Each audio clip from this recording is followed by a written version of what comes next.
ओम सच्चिदानंद रूपाय गुलाबे बुद्धिशास्त्रे श्रीमन्ताय पुनिष्ठाय नमो अक्लिष्टवर्मुने नमो विप्रोभरणाय जनसंघो हिताय च शुभबुद्धि प्रदात्रे च तस्मै तं नमो नमो हेमन्ताय नमस्तुभ्यं पुराव दिव्यचक्षुषे प्रियाय प्राणनाथाय प्राणरामाय ते नमो नमो हेमन्ताय नमस्तुभ्यं पुरावे परमात्मने संसार भ्रान्तिनाशाय दक्षिणामूर्तये नमो भक्तबाधा प्रणाशाय भक्त संघोदिताय च श्री हेमन्ताय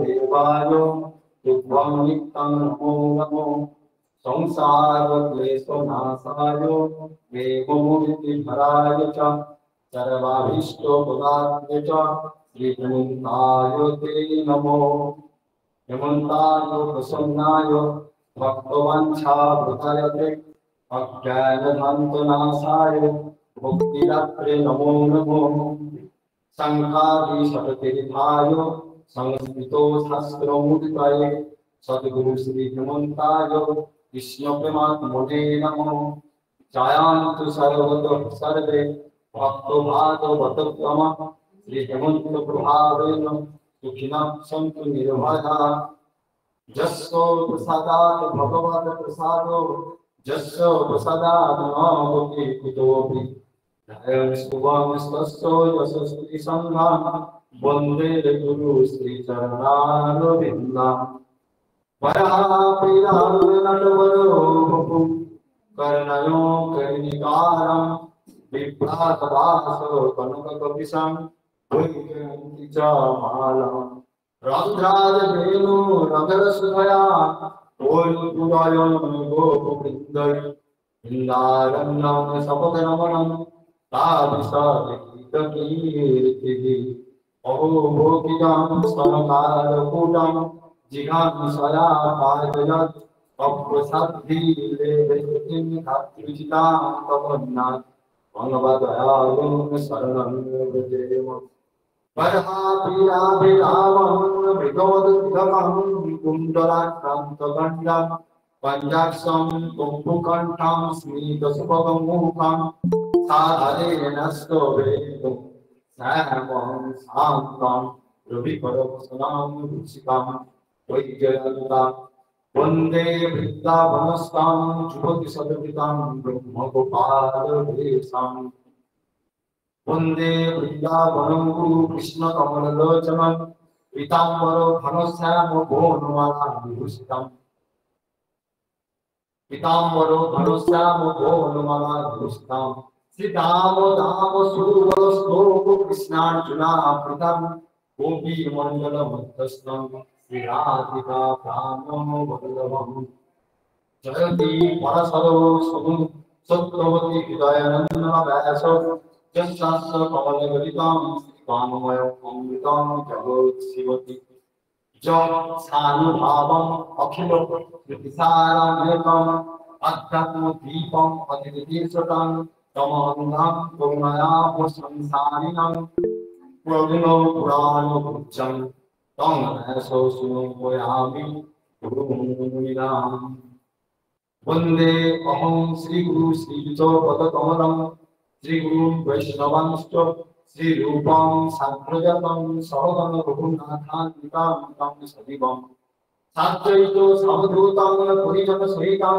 कृष्णचैतन्यदेवं श्रीराधाकृष्णपदान् सहगण ललिता विशाखान्वितांश्च শ্রীরূপ সনাতন ভট্ট রঘুনাথ, শ্রী গোপাল ভট্ট দাস রঘুনাথ, এই ছয় গোসাই করি চরণ বন্দন, যাহা হইতে বিঘ্ননাশ অভীষ্ট পুরাণ। তুলসী কানন যত্র যত্র পদ্ম বনানি চ, পুরাণং পঠনং যত্র তত্র সন্নিহিতো হরি। वाञ्छाकल्पतरुभ्यश्च कृपा सिन्धुभ्यश्चैव च पतितानां पावनेभ्यो वैष्णवेभ्यो नमो नमः। ममतापप्रवर्तारं वञ्चितार्थप्रवर्षिणां आश्रयं च सदां लोके निम्बारकं प्रभुमाश्रये। मंसो समतादि चतुर्सनं विनाधारं श्रीनारदं निम्बादित्तं सदा वन्दे कपिं नमस्कृतं। भज गुरु हेमंत देव राधे श्याम जप हरे कृष्ण हरे राम। भज गुरु हेमंत देव राधे श्याम जप हरे कृष्ण हरे राम। भज गुरु हेमंत देव राधे श्याम जप हरे कृष्ण हरे राम।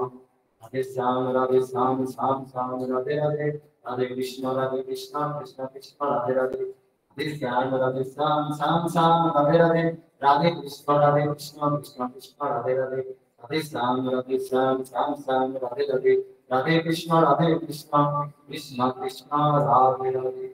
गुरुवार्पणमस्तु, राधा कृष्णार्पणमस्तु। जय गुरु राधे श्याम। আমার পরম আরাধ্য পরম প্রেমাস্পদ, আমার জীবনের জীবন, আমার একমাত্র গতি, যিনি বৈকুণ্ঠে ঈশ্বর তথা গোলকের অধিপতি, সেই অনাদির আদি ভগবান গোবিন্দ, যিনি আমাদের কাছে অখিল ভারত ভাই ভগবত সঙ্গে গুরুধাম রায় রামচন্দ্রপুরে হেমন্ত আশ্রমে সদ্গুরু পরমহংস ঠাকুর শ্রী শ্রী হেমন্ত দেব নাম নিয়ে আবির্ভূত হয়েছে, সেই সদ্গুরু ভগবানের চরণ জানায় অনন্ত কোটি সাষ্টাঙ্গ প্রণাম। ঠাকুরের অভেদ আত্মা যুগল সরকার তথা যুগল কিশোর শ্রী শ্রী রাধা সর্বেশ্বর জীবের শ্রী চরণে জানায় অনন্ত কোটি সাষ্টাঙ্গ প্রণাম। ঠাকুরের অভেদ আত্মা বাংময় মূর্তি শ্রীমদ ভাগবত মহাপুরাণ জীবের শ্রী চরণে জানায় অনন্ত কোটি সাষ্টাঙ্গ প্রণাম। ঠাকুরের অভেদ আত্মা শ্রী শ্রী মা তুলসী দেবীর শ্রী চরণে জানায় অনন্ত কোটি সাষ্টাঙ্গ প্রণাম। ঠাকুরের অভেদ আত্মা ভগবান শ্রী শ্রী ব্যাসদেব জি এবং তার সুযোগ্য পুত্র শ্রী সুখদেব জি গোস্বামী জীবের শ্রী চরণে জানায় অনন্ত কোটি সাষ্টাঙ্গ প্রণাম। ঠাকুরের অংশ সম্ভূত সকল বৈষ্ণব ভক্তবৃন্দের শ্রী চরণে জানায় কোটি কোটি সাষ্টাঙ্গ প্রণাম। আজকে আমাদের অখিল ভারত ভাই ভগবত সঙ্গে মা রাধারানী নবমঙ্গলা মহোৎসবে পঞ্চম দিবসে পড়েছে এবং আজ ভাগবত সপ্তাহে কি পাড়ায় আজ আমাদের চতুর্থ দিবস, তৃতীয় দিবস, নবমী দশমী তৃতীয় দিবসে পড়েছে আমাদের শ্রীমদ ভাগবত মহাপুরাণ সপ্তাহে কি তৃতীয় দিবসে পড়েছে এবং আজ আমাদের নিম্বার সম্প্রদায়ের মতে আমাদের আজ শুভ হরিবাসর পার্শ্ব একাদশী এবং আরেকটি বিশেষ তিথি হলো আজকের দিনে ভগবান শ্রীকৃষ্ণের 10 অবতারের মধ্যে একটি অবতার ভগবান বামন দেবের আবির্ভাব, সেই জন্য আজকের তিথিকে বামন দ্বাদশীও বলা হয়। যাই হোক, এবং আমাদের এই বিরহ উৎসব, ঠাকুরের বিরহ উৎসবে আমরা এখন এই ভাগবত সপ্তাহে প্রধানত ঠাকুরের জীবনের উপর জোর দিয়েছি। দুই প্রকার ভাগবতের মধ্যে আমরা প্রত্যক্ষ চলন্ত ভগবানের জীবনানন্দ আমরা সকলে আস্বাদন করার চেষ্টা করছি। তবে যখন ঘরেতে তো আমরা সবাই গুরুদেবের জীবনী বই পড়ি, হ্যাঁ, কিন্তু পড়া হলেও এই যে বিশেষ নীতিতে, বিশেষ করে এই আবির্ভাব নীতিতে এবং তার এই অপ্রকট লীলায় অর্থাৎ অন্তর্ধান লীলায় এইগুলিকে পড়ার এক বিশেষ মাহাত্ম আছে। কারণ এই সময়টা বিশেষ করে জীবনীটা একটু করে পড়লেও আমাদের, হ্যাঁ, বারবার তার প্রতি স্মরণে মনোনিবেশ করতে সহজ হয়। এই জন্য ভক্তিবিলাস গ্রন্থ এই কথা বলছে যে ভগবানের উৎসব যেমন প্রিয় ভক্তদের কাছে, সেরকম প্রতিটি সম্প্রদায়ের ভক্ত শিষ্যের কাছে, প্রত্যেকটি সম্প্রদায়ে গুরুবর্গের শিষ্য ভক্তের ওই তিথিগুলিকে, বিশেষ করে আবির্ভাব তিথি এবং প্রিয় ভক্ত, এই তিথিগুলিকে তার জীবনচরিত অবশ্যই পাঠ করা কর্তব্য। সেই জন্য আমরাও বিশেষ করে এই ভাগবত সপ্তাহে আমরা প্রত্যেক বছরই একটু করে ঠাকুরের জীবনী পড়ার চেষ্টা করি, আস্বাদন করার চেষ্টা করি। হ্যাঁ, আয়োজন আর ব্যতিক্রম নয়। আমরা আর দেরি না করে ঠাকুরের জীবনী আমরা তুলে যাব। আর তার সঙ্গে যেহেতু আজ হরিবাসর, হরিবাসরের নিয়ম হচ্ছে যে হরিবাসর মাহাত্ম একটু পাঠ করতে হবে। সেই জন্য আজকে আমরা ঠাকুরেরই মহামন্ত্র বাণী স্বরূপ ঠাকুরের জীবনী প্রথম পাঠ করবো, তারপরে ঠাকুরেরই লেখা মহামন্ত্র ভাগবতী কথা থেকে আমরা সেই বামন ভগবানের লীলাকে একটু পাঠ করবো, যেটি আজকে হরিবাসরের মাহাত্ম। হরিবাসরের মাহাত্ম কথাই হচ্ছে বামন ভগবানের লীলা, আজকের মাহাত্ম আছে। সেটা আমরা আজ আমরা ভাগবতী কথা থেকে পাঠ করবো। এখন আমরা প্রথমে গুরুদেবের সেই জীবনী থেকে পাঠ করি।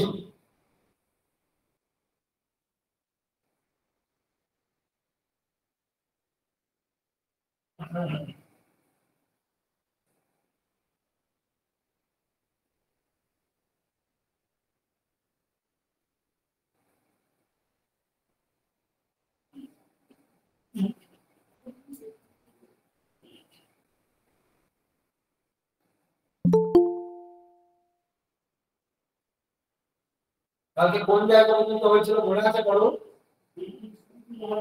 হ্যাঁ হ্যাঁ, বাহ বাহ, সুন্দর, বাহ, ঠিক সুন্দর, খুব ভালো।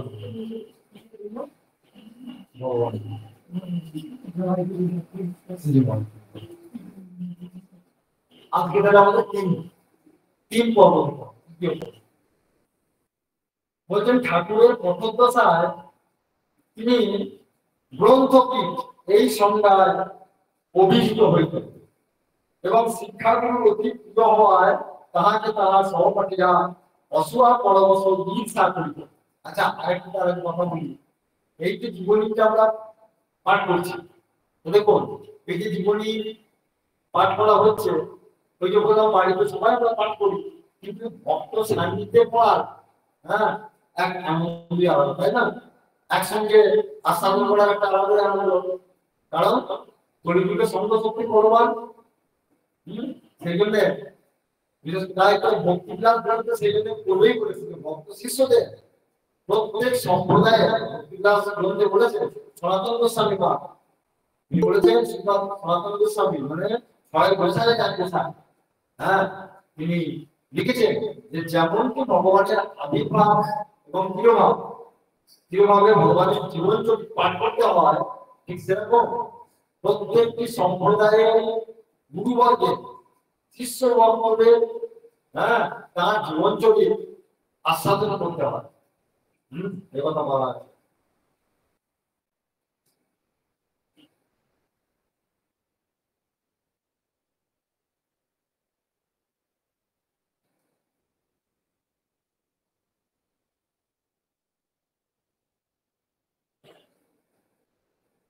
তাই বলছেন যে পথদশায় আমাদের ঠাকুরকে, হ্যাঁ, কি বলা হতো?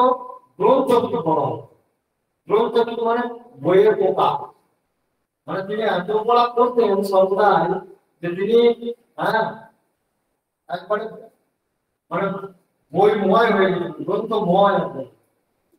তাহলে দেখুন, তাহলে এই কথাটা থেকে তোমার যদি বোঝা যাচ্ছে না যে গ্রন্থ কি বলে, গ্রন্থের সেরা কি, গ্রন্থের সেরা কোন বইটা, কোন বই গ্রন্থের সেরা? হ্যাঁ, ভাগবত। দেখো প্রশ্নটা মিলছে, দেখুন দেখুন গ্রন্থ কি, সেটা গ্রন্থ কি থাকবে, গ্রন্থ কি বইয়ের পোকা বইটি থাকবে। সেরকম দেখুন আমাদের দেব, হ্যাঁ আজকে অন্তর্লীলা অন্তর জ্ঞান যে বিরাটে পরিবেশন করলেন, সেটিও ঠিক ওই ভাগবতে দিলেন প্রথম দিন, একবার ভাগবতের মধ্যে দিলেন। হ্যাঁ আজ আমরা লেখনির মধ্যে পাচ্ছি। হ্যাঁ দেখুন সব মিলিয়ে দিয়েছে।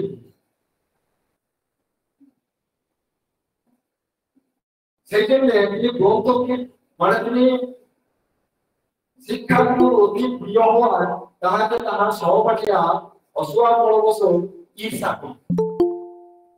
মানে তার শিক্ষক মহাশয় খুব প্রিয় ছিলেন। হ্যাঁ সেই জন্য তার অন্যান্য সহপাঠীরা তাকে হিংসা করত, আমাদের হিংসা করত। তাছাড়া আত্মস্থ ভাবে থাকা, সকলে তাহাকে জড় বড় করিত, তিনি নিজের মধ্যেই সর্বদা থাকতেন, সর্বদা আত্মস্থ থাকতেন, সর্বদা জড়, জড়ের ন্যায় আর কি, জড়ের মতো। সেই জন্য তাকে সকলেই জড় বড় বলত। এই সময় একবার কঠিন ব্যাধিতে তিনি বিলাসিনী ধরিয়া সংজ্ঞাহীন অবস্থায় বর্তমান প্রচার হাসপাতালে চিকিৎসাধীন থাকেন এবং দিব্যার মুক্তি লাভ করেন। অর্থাৎ তিনি সেই সময়, যেটা এখন বর্তমান যে হাসপাতাল, সেটা আগে নাম ছিল প্রেজার হাসপাতাল, হ্যাঁ সেখানে তিনি বিলাসিনী অজ্ঞান অবস্থায় ছিলেন এবং দিব্য, তখন তার সময় হ্যাঁ আমাদের কাছে গল্প করতেন তিনি সেই সময় স্বর্গ, বিভিন্ন দেবীলোক, হ্যাঁ ব্রহ্মলোক, এসব তিনি বৈকুণ্ঠ লোক, গোলক, এসব জায়গায় হ্যাঁ তার সেই শুদ্ধ আত্মা ঘুরে ঘুরে বেড়াচ্ছে। যদিও তিনি সাক্ষাৎ ভগবান, তিনিও সেই জন্য তিনি এই অবতারে এসে কি করেছেন, ভক্তের উক্তিকে তিনি আস্বাদন করেছেন, আস্বাদন করার জন্যই দাঁড়িয়ে দিলেন। এই ঘটনার পর হইতে তাহার জীবনের আমূল পরিবর্তন সংসারিত হয়। সত্য গুণাৎ ভাসিত চিত্ত তাহার দর্পণবৎ স্বচ্ছ হইল এবং ঔদর্যাদি সদ্গুণে হৃদয় তাহার পূর্ণ হইয়া সমগ্র বসুধায় কুটুম্ববৎ প্রতীয়মান হইতে লাগিল। তিনি হইলেন করুণার ঘন ধৈর্য, স্থৈর্য, দ্বন্দ্ব, সহিষ্ণুতা আদি গুণগুলিও একে একে পর্যায়ক্রমে তাহাদের ফুটিয়া উঠিতে লাগিল। প্রভূত দৈবী গুণে ভূষিত হওয়ায় তিনি যুগপৎ মনুষ্যত্ব, দেবত্ব, ঈশ্বরত্ব, ব্রহ্মাত্ম আদি অবস্থাগুলিও ক্রমশ লাভ করিতে লাগিলেন।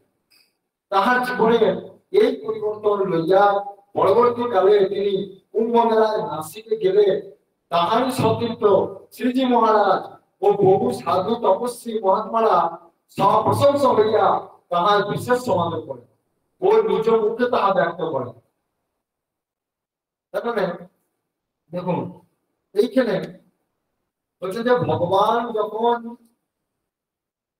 আমাদের জগতে ধর্মকে স্থাপন করতে আসেন, ভগবান যখন ধর্মকে স্থাপন করতে আসেন, অর্জুনকে বলেছেন যে আমি যুগে যুগে ধর্মকে স্থাপন করবার জন্য মানুষ রূপটি ধারণ করি, বিভিন্ন অবতারে, বিভিন্ন অবতারে, কোথাও যুগা অবতার, কোথাও বিদ্যা অবতার, হ্যাঁ কোথাও আবেশ অবতার, আর এখানে হচ্ছে গুরুবার অবতার, তিনি হচ্ছেন গুরুর অবতার হিসাবে। দেখো একটা কথা, যে উনি এই অবতারে বিশেষ কার ভাবটি গ্রহণ করেছেন জানেন? কার বলেন তো? হ্যাঁ বলুন তো কার? হ্যাঁ ললিতা সখী। হ্যাঁ ললিতা সখী উনি এইখানে আমাদের দুই পায়ে ঘুঙুর ঘুঙুর পরে নৃত্য করেছে ললিতা সখী ভাবে, আমাদেরকে দেখিয়েছেন এইখানে এই যেখানে আমাদের এই পুজো মূর্তিটা রয়েছে থাকে। দুই চরণেতে এতটি করে নুপুর আনানো হয়েছিল ঘুঙুর। ঘুঙুর গুলো কে দিয়েছিল জানো? মহাশয় বলতে পারবে, মনে আছে মহাশয়? হ্যাঁ হ্যাঁ, ঘুঙুরগুলো কোন ভক্ত দিয়ে দিয়েছিলেন। গুরুদেব বলেছিলেন, গুরুদেব একবার চেয়েছিলেন যে আমাকে পরে দিতে পারো। হ্যাঁ, মানে ওটা ঠিক খেয়াল করছে না। কোন ব্যক্তির নৃত্য দেখে উনি বলেছিলেন যে আমাদের কিছু নুপুর দিতে হবে, সেই উনি নুপুর দিয়ে গিয়েছিলেন, ঘুঙুর দিয়ে গিয়েছিলেন। এটা তো মোটা মোটা ঘুঙুর, সেগুলো রাখা আছে এরকম মোটা মোটা, মানে যে ওনার চরণের একবারে গোছা ভর্তি নুপুর, বুঝলেন? তা ওই জায়গাটা বসে হ্যাঁ ওনাকে বেঁধে দেওয়া হলো। আর উনি কোমরে হাত দিয়ে দিয়ে হাত এক হাত উঁচুতে এক হাত নিচে, এক হাত কোমরে দিয়ে করে উনি আস্তে আস্তে নৃত্য করেছেন। ছবি ছিল, আমাদের মোবাইল ছিল, কিন্তু ওই যে বললাম না আজকে যে দুঃখের বিষয় ছিল সব ডিলিট হয়ে গেল। হয়তো আমাদের বাবুদাই বুঝতে পারে না, ডিলিট করে দিয়েছে মনে হয়। আজকে বললাম যে দেখো কি আফসোস হচ্ছে, আমাদের বাবনকে ঘটনাটা বলছিলাম, তখন যাই হোক ওগুলো সব ডিলিট হয়ে গেছে। হ্যাঁ, তা তখন এরকম বেশ কয়েকবার এরকম ঘুঙুর করে নৃত্য করেছিলেন। বললেন দেখো হ্যাঁ আমি ললিতা কি আমি নৃত্য করছি, হাসতে হাসতে বলছি। হ্যাঁ, যাই হোক, তা এইবার আলোচ্য বিষয় হচ্ছে ললিতা সখী দাপর যুগের পরে কলিযুগে বেশ কয়েকবার এসেছে, কিন্তু এক একটা ভাব নিয়ে এসেছেন। কখন কিভাবে জানেন? কখনো এসেছেন তিনি সঙ্গীত পরিবেশনের মাধ্যমে ভগবানকে ভজনা করবার জন্য। ওনারা তো মানে সঙ্গীতে বিশাল ছিলেন, অষ্টসখী সকলেই। হ্যাঁ, তার মধ্যে ইনি ছিলেন বীণা বাদক। ওই জন্য শাস্ত্রে লেখা আছে ললিতা বাজায় বীণা, বিশাখা মৃদঙ্গ, সুচিত্রা বাজায় শঙ্খ, সরা রায় দেখে রঙ্গ। এসব আছে, এসব গান আছে, পদবর্তন সব গান লেখা আছে। তো যাই হোক, প্রত্যেকটা হ্যাঁ ওই অষ্টসখীরা সবাই এখন এক্সপার্ট, সবাই বাজাতে জানে, সবাই গাইতে জানে। তার মধ্যে মুখ্য ললিতা সখী গায়ক ছিলেন এবং বীণা বাদক ছিলেন। সেই জন্য তিনি ওই বিরহ ভগবান কৃষ্ণর বিরহ জনিত কারণে দাপর যুগের পর তিনি আবার এসেছিলেন বৃন্দাবন থেকে ছাড়তে পারেন। সেই জন্য আমাদের পূর্ব আচার্য তিনি এসেছিলেন, তার নাম হচ্ছে হরিদাস স্বামী। হরিদাস স্বামী যিনি বাঁকে বিহারীকে প্রকট করেছিলেন নিধুবন থেকে। নিধুবনই তিনি ওই নিধুবন থেকে ছেড়ে তিনি যান না, তিনি ওই ললিতা সখী অবতার। হ্যাঁ, হরিদাস স্বামী অবতার যখন নিধুবনে ছিলেন, তিনি ওখানে এসেছেন গায়িকা রূপে, গায়িকা ভক্ত রূপে। পরবর্তী ক্ষেত্রে তারপর তিনি এসেছেন মহাপ্রভুর পার্ষদ হয়ে। মহাপ্রভুর পার্ষদ হয়ে এসেছেন, যেখানে স্বরূপ দামোদর রূপে মহাপ্রভু যে 3.5 জন অন্তরঙ্গ পার্ষদ ছিল না, 3.5 জন। ওই 3.5 জনের মধ্যে একজন ছিল রায় রামানন্দ, একজন ছিল স্বরূপ দামোদর, আর একজন ছিল সিকি মাইতি, আর একজন ছিল মাধবী দাসী, মানে মেয়ে ছিলেন, একজন স্ত্রী লোক। ওই সিকি মাইতির বোন ছিলেন মাধবী। এবার তিনি স্ত্রী শরীর বলে তাকে হাফ ধরা হয়েছে। সেখানে 3.5 জন বলা আছে শাস্ত্রে, চৈতন্য চরিতামৃতে, চৈতন্য ভাগবতে, এবং সনাতন গোস্বামী তার গ্রন্থে সবাই লিখেছেন যে মহাপ্রভুকে 3.5 জন ভালোভাবে পরিপূর্ণ ভাবে চিনেছিলেন। যেমন ভগবান বৃন্দাবন চন্দ্র, তিনি যে সাক্ষাৎ বৃন্দাবন চন্দ্র, সেটা 3.5 জনাই প্রত্যক্ষ করেছিলেন। আর সেই জন্য ওই অন্তরঙ্গ সেবক বলা হয় তাদেরকে। তারা ওই সর্বদা ওই যে পুরীধামে সকলেই যায়, পুরীধামে যেটাকে বলা হয় গম্ভীরা, ওই গম্ভীরাতে ভগবান চৈতন্য দেবের ত্যাগের শেষ দিন পর্যন্ত ওই 3.5 জন ওখানে তার সেবা করতেন আর তার মুখে কথা শুনতেন এবং ওই সকল কি গোপী ভাব লীলা স্থাপন করতেন, সখী লীলা স্থাপন করতেন। সেই জন্য ওখানে ললিতা সখী কি না ভক্ত ভাব নিয়ে এসেছে, ভক্ত ভাব, সেখানে তিনি সেবক হিসাবে এসেছেন। আর এই যে এই লীলাটি এখন যে আমাদের ঠাকুর শ্রী শ্রী মন্দিরের যে ললিতা সখীর ভাব নিয়ে এসেছেন, এই ক্ষেত্রে তিনি এসেছেন কেবলমাত্র গুরু রূপে। এই ব্যাপারটা কিন্তু এর আগে কেউ দেখান, আপনার সামনে হরিদাসী বলুন আর ওই সর্বতন্ত্র বলুন, এখানে একমাত্র গুরু রূপে তিনি প্রকট হয়েছে। যেটি ললিতা সখী যে মাধুর্য লীলা, ভগবানের যে মাধুর্য লীলা, ভগবানের মাধুর্য লীলা শ্রেষ্ঠ গুরু হিসাবে ললিতা সখীকে একমাত্র প্রাধান্য দেওয়া হয়েছে। তো সেই জন্য একবার যেদিনে নারদজি, আমাদের পূর্বাচার্য নারদজি ললিতা সখীর কাছ থেকে গোপী ভাব প্রাপ্ত হচ্ছে, খুব ভালো করে শুনবেন কথাটা, যেদিনে নারদজি ললিতা সখীর কাছ থেকে গোপী ভাব প্রাপ্ত হচ্ছে, গোপী রূপে দীক্ষা প্রাপ্ত হচ্ছে। নারদজি তো নারদ কুণ্ডে নারদী গোপী রূপে প্রকট হয়েছিলেন, চতুর্সঙ্গী ওনাকে আদেশ করেছিলেন, যেটাকে নারদ কুণ্ড বলা হয়, সেখানে তপস্যা করতে বলেছিলেন। সেই কুণ্ডেতেই তিনি ওই ডুব দিয়ে গোপী ভাব প্রাপ্ত হয়েছিলেন। তো সেই ভাবটি তিনি ললিতা সখীর কাছ থেকে নিয়েছিলেন, সেই জন্য ললিতা সখীকে আমাদের আদি গুরু বলা। বুঝতে পেরেছেন? এই জায়গাটা খুব মধ্যে শুনবেন, খুব গোপন লীলা একটা। দেখুন সেই ললিতা সখী আমাদের কাছে কিভাবে এসেছেন, খুব ভালো লাগবে। তা কারণ এখন তো আমাদের মা রাধারানীর নবমঙ্গলা চলছে না, একদিন বললাম যে ললিতা সখীর সম্বন্ধে একটু আলোচনা করবো। আমি আজকে টাচ দিচ্ছি আমার অন্যদিন, কারণ এখন ফিরে যাবো আমাদের হিন্দুদের জীবনীতে। এটাও সেই জীবনীটা, কিন্তু এটা হচ্ছে অন্তরঙ্গ জীবনী। তা যেদিনে নারদজি ললিতা সখীর কাছ থেকে গোপী ভাব প্রাপ্ত হলেন, তো তখন নারদজির মনে একটু সংশয় হল, বললেন যে ললিতা সখী তো গুরু রূপা সখী, গুরু রূপা সখী, তাহলে ললিতা সখী সাধন পদ্ধতি দিচ্ছেন। এই যে রাধেশ্যাম মহামন্ত্র, এই মহামন্ত্র দান করেছেন, যেটি নির্মল ভগবানকেও দিয়েছেন, পরে সেসব আছে, সব পরে তারপর যেটা আসছি। তা নারদজিকেও এই রাধেশ্যাম মহামন্ত্র শুনিয়েছেন, গোপী ভাবের তত্ত্ব বুঝিয়েছেন, গোপীর স্বরূপ বুঝিয়েছেন, সমস্ত কিছু বুঝিয়ে দিয়েছেন।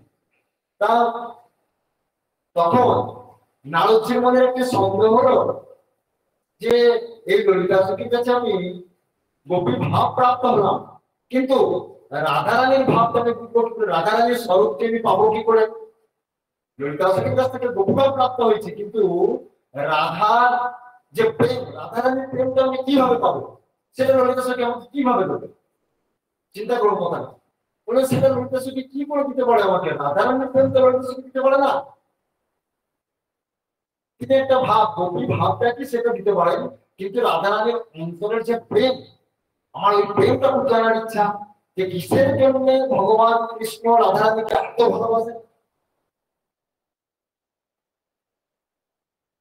রাধারানীকে গোপীরা সেবা করছে, দেখুন রাধারানীকে গোপীরা, সখীরা, মঞ্জুরীরা, দাসীরা, ব্রজবাসিনীরা, গোপিনীরা সকলেই সেবা করছে। সেটা নারদজি ভালোভাবে জানে যে সেটা ললিতাজি কৃপা সাপেক্ষ, সেটা ললিতাজির কৃপা ছাড়া সম্ভব নয় রাধারানী সেবা করা। কিন্তু নারদজির চরম ইচ্ছা যে আমি রাধারানীর অন্তরের ভাবটিকে গ্রহণ করব।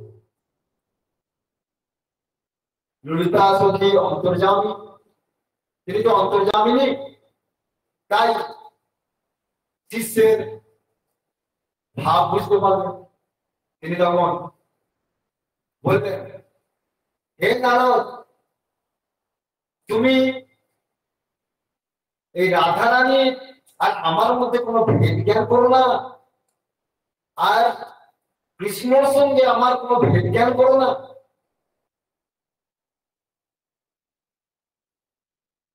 বলে দেখবে, বলে দেখো, স্বরূপ দেখো, সঙ্গে সঙ্গে রাধারানী প্রকট হয়ে গেল। রাধারানী তখন নারদজিকে বলছেন, বিষ্ণু পুরাণে এই শ্লোকটি আছে, শ্লোকটি বলছে, অহঞ্চ ললিতা দেবী, অহঞ্চ ললিতা দেবী পুংরূপা শ্রীকৃষ্ণ বিগ্রহ আবয়রং তরং নাস্তি সত্য সত্য হি নারদ। রাধারানী প্রকট হয়েছেন সঙ্গে সঙ্গে ললিতা সখীর কাছ থেকে। তখন বলছেন, হে নারদ, বললেন আমাতে আর ললিতা সখীতে কোনো ভেদ দেখিও না। আর বললেন, আমি হচ্ছি পুরুষ রূপধারী কৃষ্ণ, আর আমি হচ্ছি স্ত্রী রূপধারী ললিতা। ওটা বুঝুন কি বলছেন, আমি হচ্ছি পুরুষ রূপধারী কৃষ্ণ, রাধারানী বলছেন, আর আমি হচ্ছি স্ত্রী রূপধারী ললিতা। আমাদের আভ্যন্তরে, আমাদের অন্তরে কোনো ভেদ নাই, আমরা এই তিনে এক, একে তিন। বলছে আমরা একই বস্তু, কারণ এই জগতে স্ত্রী জাতি সৃষ্টি হয়েছে ললিতা সখীর কাছ থেকে। আর এই ললিতা সখী কে?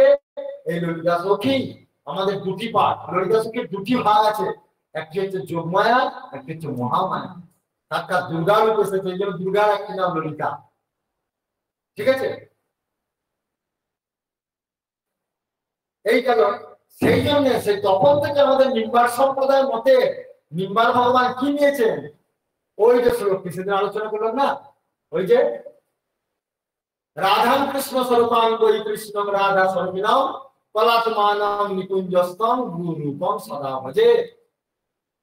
বললেন কি না, হ্যাঁ, ওই যে গুরু রূপ সেদিন বলা হলো না, রাধা কৃষ্ণের স্বরূপ আর কৃষ্ণ রাধিকা স্বরূপা। তাই রাধারানী কৃষ্ণ স্বরূপা আর কৃষ্ণ রাধারানী স্বরূপ, দুজনা একই। আর তাদের অর্ধেক অর্ধেক করে দিতে বললাম, সেটা আলোচনা করলাম, মনে আছে তো, অর্ধেক অর্ধেক করে। সেই জন্য কলাত্মানাম নিকুঞ্জস্তম গুরু রূপম সদা ভজে। তা সেই কৃষ্ণটা ওই রূপটি গুরু রূপ, সেদিকে নামটা করি নাই ইচ্ছা করে, আজকে এটা আলোচনা করবো বলে। সেই গুরু রূপের নাম হচ্ছে ললিতা সখী। হ্যাঁ, সেই ললিতা সখী ওই যে নিকুঞ্জ স্থানে লিখে দিয়েছেন, ওই নিকুঞ্জ, হ্যাঁ, নিকুঞ্জ ভবনের নিকুঞ্জ স্থানে কি করছেন, ললিতা সখী সেখানে অবস্থান করে সকল গোপীদের, সকল গোপিনীদের, সকল রাধারানীর দাসীদের তিনি কি করছেন, নিজের চরণে আশ্রয় দিয়ে ওই নিকুঞ্জতে রাধাকৃষ্ণের সেবা অধিকার তিনি করছেন। বুঝতে পারা গেল? এইটাই হচ্ছে গুরু তত্ত্ব। তাহলে সেই জন্য সেই গুরু ভাবটি এর আগে ললিতা সখীর অবতার কেউ প্রকাশ করেনি, না আমাদের পূর্বাচার্য হরিদাস স্বামী, না মহাপ্রভু পার্ষদ দামোদর। সেইটি আমাদের গুরু রূপে, যেটা মুখ্য ভূমিকা, যেটা খুব দুর্লভ বস্তু, যেটা ছাড়া জগৎ শূন্য। গুরু ছাড়া জগতে সব শূন্য, আর গুরু ছাড়া সবই শূন্য, আর গুরু আছেন তাই সবই পূর্ণ। সেই জন্যই হ্যাঁ, ললিতা সখী একাধারে যেমন গুরু, আবার একাধারে যেমন মা রাধারানীর শ্রেষ্ঠ সখী, অষ্ট সখীর শিরোমণি ললিতা সখী, আবার সমস্ত ভক্তবৃন্দের গুরু, শুধুমাত্র সখীদের গুরু না, গোটা বৃন্দাবনের গুরু। ওই জন্য দেখবেন গুরুদেব একটি জায়গায় লিখেছেন যে, ওই লিখেছে, খাও পিও মস্ত রাও চলো বৃন্দাবন যাহা নিজ সবি গোবিন্দ মেলে দৃষ্টান্ত গোপীগণ। ওই দোহাতে লিখেছে, সেই দোহাতে লিখছে যে খাও দাও আনন্দ করো, আর মনে হ্যাঁ, এখানে খাওয়া দাওয়া বলতে কি না, মনের আনন্দে ভগবানের প্রসাদ খাও, সাত্বিক আহার করো, ভগবানকে নিবেদন করে খাও, মনের আনন্দতে তাদের নাম গুণগান করো, আর মধ্যে মধ্যে বৃন্দাবন যাও। হ্যাঁ, সেখানে কেন না সেখানকার গোপীরা ঘুমাইতে ঘুমাইতে কৃষ্ণকে লাভ করে, ঘুমাইতে ঘুমাইতেও তারা কৃষ্ণ লাভ করে। তাদেরকে আর আলাদা করে সাধন ভজন করতে হয় না, তাদের মন এমন ভাবে ভগবানের প্রতি তৈরি যে তারা সর্ব অবস্থাতেই ভগবান ভয় হয়ে আছে। তা সেখানে গুরুদেব লিখেছেন, উপসংহার দিচ্ছেন যে বলছেন যে আমাদের যদিও সাধন ভজন যদি নাও থাকে, তাহলে আমরা এই ভোজর ধুলিতে, ওই ভোজের ধুলিতে যদি আমরা গড়াগড়ি দিই, হ্যাঁ, তো সেখানে আমাদের গোপীদের পদরেণু গায়ে মাখতে পারবো। হ্যাঁ, আর তার ফলে কি হবে, তার ফলে আমাদের কৃষ্ণ ভক্তি কৃষ্ণ প্রেম জাগ্রত হবে। তা সেই গোপীদের পদরেণু কার সাপেক্ষ, সেটা কার দয়া, ললিতা সখীর দয়া। ওইটি ললিতা সখীর দয়া, শুধু গোপীদের দয়া, গোপী পদরেণু হলো না, বৃন্দাবনের যে কোনো ভাব প্রাপ্ত করতে গেলে ললিতা সখী হচ্ছে মূল গুণ। কি সখী ভাব বলুন, কি সখা ভাব বলুন, কি বাৎসল্য ভাব বলুন, কি শান্তরস, কি দাসরস, যদিও শান্তরস আর দাসরসের ওখানে প্রাধান্য নাই, কিন্তু ওখানে ওই দুঃখী রসের গৌণ ভাবে প্রাধান্য আছে, গৌণ ভাবে। শান্ত রসের বৃক্ষ লতা পাতা এসব আছে, পশু পক্ষী এগুলো শান্ত রসের উপাসনা করছে ভগবানকে। আর দাস রসে আছে এই রক্ত পত্রা এই সকল কিছু, হ্যাঁ, ব্যক্তিরা। হ্যাঁ, তা ইনাদের যাই হোক, বৃন্দাবনে যারা একটা বৃন্দাবনের একটা বৃক্ষরূপে জন্মগ্রহণ করতে গেলেও তাকেও ওই ললিতা সখী কৃপা প্রাপ্ত হতে হবে। তার কারণ হচ্ছে বৃন্দাবনে যেতে গেলে কার, হ্যাঁ, দয়া চাই, রাধারানী দয়া চাই। বৃন্দাবনে রাধারানী দয়া না হলে বৃন্দাবনে যাওয়ার অধিকার নেই। আর সেই রাধারানী দয়া করবেন কার মাধ্যমে, ললিতা সখীর মাধ্যমে। হ্যাঁ, আর ললিতা সখী হচ্ছে কে না, তার তিনি তত্ত্ব হচ্ছেন তিনি গুরু, সেই জন্য গুরুই হচ্ছেন একমাত্র আমাদের পরম আরাধ্য পরম শিল্পী। তাহলে সেখানে, হ্যাঁ, আমাদের এই অবতারে তিনি গুরু ভাব থেকে নিয়ে এসেছেন জগৎ। হ্যাঁ, যাই হোক, তা সেই জন্য ভগবান যখন ওই যে বললাম, যে অবতারে আসেন, যে অবতারে আসুন না কেন, তাকে মানুষ রূপ ধারণ করতে তো আসতে হয়। তো সেই জন্য এখানে আমাদের বুদ্ধ অবতার ব্যতিক্রম নয়, তিনিও সেখানে কি করেছেন, হ্যাঁ, সেখানে তিনি এই যে বলছেন যে প্রত্যেকটি, এই যে বলছেন যে তিনি যখন দিব্যানুভূতি লাভ করেছেন হাসপাতালে, এই ঘটনার পর হইতে তাহার জীবনের আমূল পরিবর্তন সংসারিত হয়। সত্য গুণাদ ভাসিত চিত্ত তাহার দর্পণবৎ স্বচ্ছ হইল, এবং ঔদার্যাদি সদ্গুণে হৃদয় তাহার পূর্ণ হইয়া সমগ্র বসুধায় কুটুম্ববৎ প্রতীয়মান হইতে লাগিল। তিনি হইলেন ধৈর্য, স্থৈর্য, দ্বন্দ্ব, সহিষ্ণুতা আদি গুণগুলিও একে একে পর্যায়ক্রমে তাহাতে ফুটিয়া উঠিতে লাগিল। প্রভূত দৈবী গুণে ভূষিত হওয়ায় তিনি যুগপৎ মনুষ্যত্ব, দেবত্ব, ঈশ্বরত্ব, ব্রহ্মত্ব আদি অবস্থাগুলি ক্রমশ লাভ করিতে লাগলেন। তার মানে কি, উনি জগতে ধর্মকে স্থাপন করবার জন্য, জগতে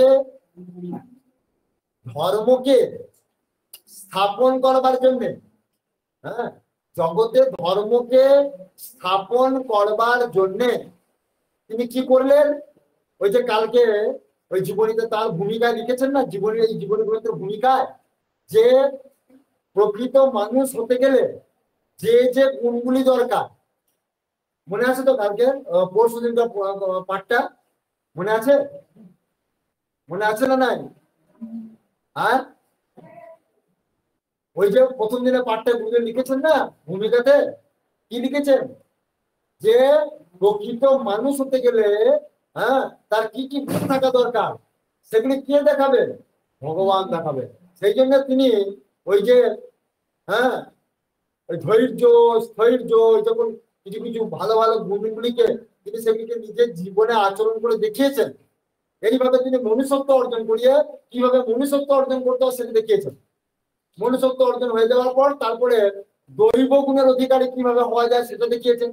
তারপরে ক্রমান্বত দৈব গুণের অধিকারী হতে গেলে কি করতে হবে, সেখানে দয়াশীল হতে হবে, সর্বঘটে সমদর্শন হতে হবে দৈব গুণের অধিকারী হতে গেলে।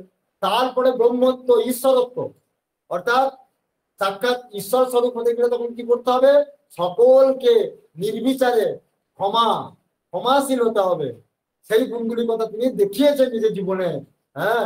মানুষ বলছেন যে ওই যে গুরুদেব লিখেছেন না, যে যত মহাপুরুষ এসেছেন পৃথিবীতে তারা কেউ আকাশ থেকে তো পড়ে নেই, সকলকে মাতৃগর্ভকে আশ্রয় করতে হয়েছে না। ঠিক সেই রকম, সেই জন্য আমাদের গুরুদেব তার ব্যতিক্রম নয়, তিনিও তার মাতৃগর্ভে এসে জগতে সমস্ত গুণগুলিকে আচরণ করে দেখিয়ে তিনি সেই ঈশ্বরত্ব কিভাবে হওয়া যায় সেগুলো দেখিয়েছেন। তা সেইটাই বলছে, এটাই ভগবানের স্বভাব। তাহার জীবনের এই পরিবর্তন লইয়া পরবর্তীকালে তিনি কুম্ভ মেলায় নাসিক গেলে তাহারই সতীর্থ শ্রীজি মহারাজ ও বহু সাধু তপস্বী মহাত্মারা সপ্রশংস হইয়া তাহার বিশেষ সমাদর করেন ও নিজ মুখে তাহা ব্যক্ত করেন। তারা ওই রকম ভগবানের রূপ দেখে রতনে রতন চেনে, একটি কথাই আছে। তা ওই যে কালকে গুরুদেব কালকে পাঠে বললাম না, বললেন যে মহাপুরুষদেরকে চিনতে গেলে, ভগবানের অবতারকে চিনতে গেলে উত্তম হইয়া তাদের উত্তম ব্যক্তিকে চিনতে হয়। এই জন্য আমাদের বুদ্ধদেবের একটা প্রশ্ন উত্তরতে লিখেছেন যে দেবতাকে পুজো করবার, ভগবানকে পুজো করারও একটা নিয়ম আছে, শাস্ত্রে বলা আছে, হরিভক্তি বিলাসে সে কথা বলা আছে। গুরুদেব লিখেছেন গুরু শিষ্য সংবাদে, সেখানে বলছেন যে ভগবানকে পুজো করতে গেলে নিজেকে নিকৃষ্ট হয়ে বসে থাকলে হবে না, সেখানে নিজেকে দেবতা হয়ে পুজো করতে হবে। ওই জন্য আগে নিজের পুজো করতে হয়, তারপরে ভগবানকে পুজো করতে হয়। এটা হচ্ছে ভগবানের পুজো করবার নিয়ম। হরিভক্তি বিলাস গ্রন্থে বলা আছে, গুরুদেব তুলে ধরেছেন গুরু শিষ্য সংবাদে, নিজের দেবতা হয়ে ভগবানকে পুজো করতে হয়। সেই জন্য বলতে ভগবানকে জানতে গেলে আগে নিজেকে সদ্গুণের অধিকারী হতে হবে। বোঝা গেল? মহাপুরুষকে বা ভক্ত বা ভগবানকে জানতে গেলে নিজেকে আগে সদ্গুণের অধিকারী হতে হবে, সদ্গুণগুলির আচরণ করতে হবে। আচরণ করতে করতে সেই ভগবানের বা মহাপুরুষের সান্নিধ্য গ্রহণ করলে তখন কি হয়, ওই ভগবানের বা ওই মহাপুরুষের দেহের যে সাত্বিক গুণগুলি, যে সাত্বিক জীবাণুগুলি, ওই সঙ্গের মাধ্যমে করতে করতে সেগুলি দেহে চলে আসে। দেহে চলে আসতে আস্তে আস্তে যদি আমার আধার শুদ্ধ থাকে তখন কি হয়, চট করে ধরে নেওয়া যায়। যেই আধার শুদ্ধ হয়ে যাবে তখন ওই যে বলছেন না, ওই যে আমাদের কি ওই গুরুর যে যে আমাদের গুরু বন্দনাতে আছে না, যে গুরুদেব দয়া করো শুদ্ধ মনে একটা আছে না, যে প্রভু তুমি আমাকে শুদ্ধ মন দাও, যে মনে তোমাকে শুদ্ধ মনে তব গোচর আছে না, তব গোচর শুদ্ধ মনে, যে প্রভু তুমি গোচর হও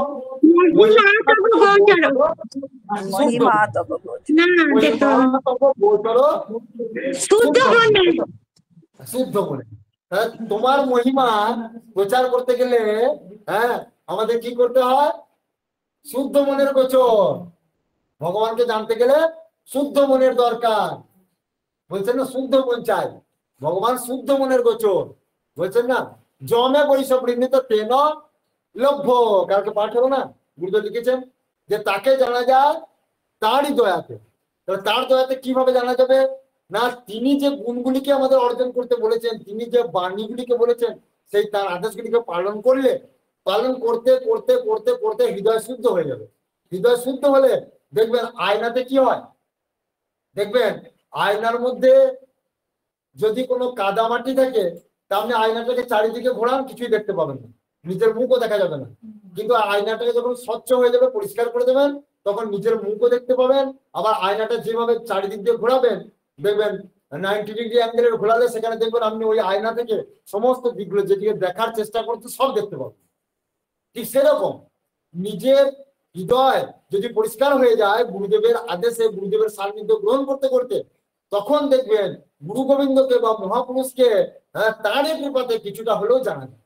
সেই কথাই তিনি বলছেন যে মহাপুরুষরা তাদের হৃদয় শুদ্ধ বলে তখন তারা তার সান্নিধ্য লাভ করা মাত্রই তাকে বুঝে ফেলে। সেজন্য শ্রীজি মহারাজ আমাদের গুরুদেবকে যখন বহুদিন পর, হ্যাঁ, যখন আবার গুরুদেব যখন সে কুম্ভ মেলায় গিয়েছিলেন অনেকদিন পর, তো তখন শ্রীজি মহারাজ বা আরো অন্যান্য সাধুরা ছিলেন সেখানে, সব তপস্বীরা উনাকে দেখে অবাক হয়ে গিয়েছিলেন। বললেন, আরে এই ব্যক্তিকে তো আজ থেকে 10-12 বছর আগে অন্য রূপে দেখেছিলাম, এখন তো দেখছি ও বাবা, এ তো এনার রূপ তো এখন অন্যরকম ফেটে পড়ছে।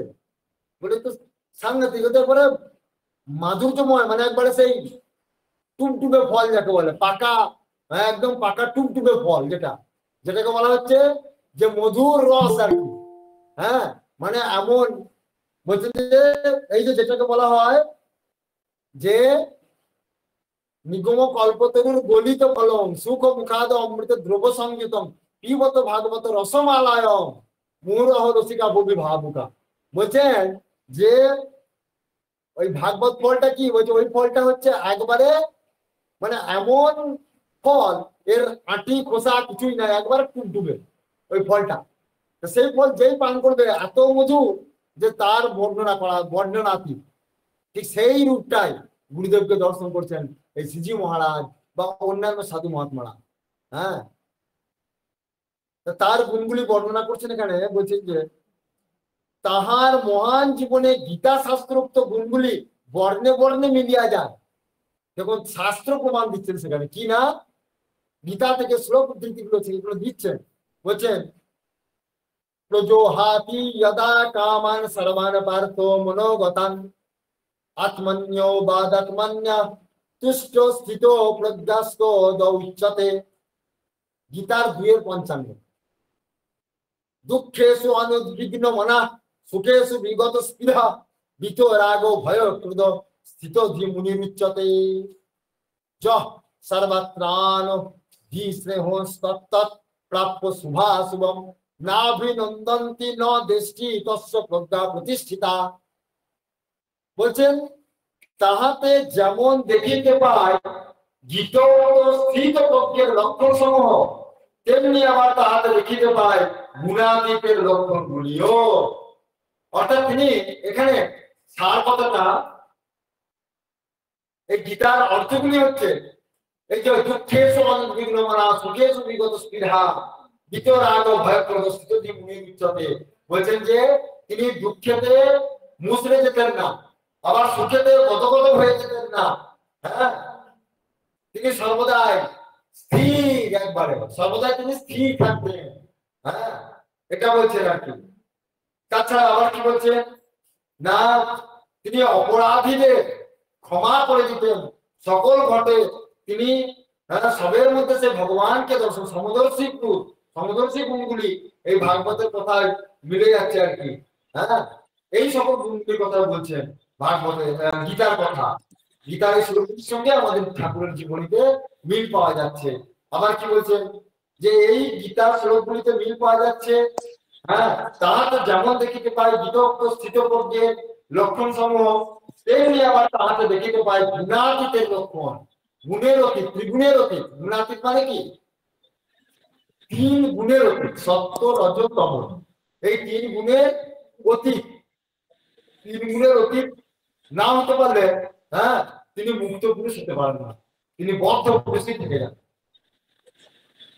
তাই বলছেন সেটা গীতার শ্লোকগুলোকে তিনি দিয়েছেন, উদ্ধৃতি দিয়েছেন আমাদের লেখক, দিয়েছেন না উদাসীন মদাসীন গুণৈর্য বিচার লপে গুণা বর্তন্ত ইত্যোষ যোগবতিষ্ঠতি নির্গতে সম দুঃখ সুখ ষষ্ঠ সম লস্ত্রাস্ম কাঞ্চন তুল্লা প্রিয় প্রিয় ধীর স্তন্যে মিত্রারি পক্ষয় সর্বালম্ব পরিত্যাগী গুণাতীত সৌচ্যতে।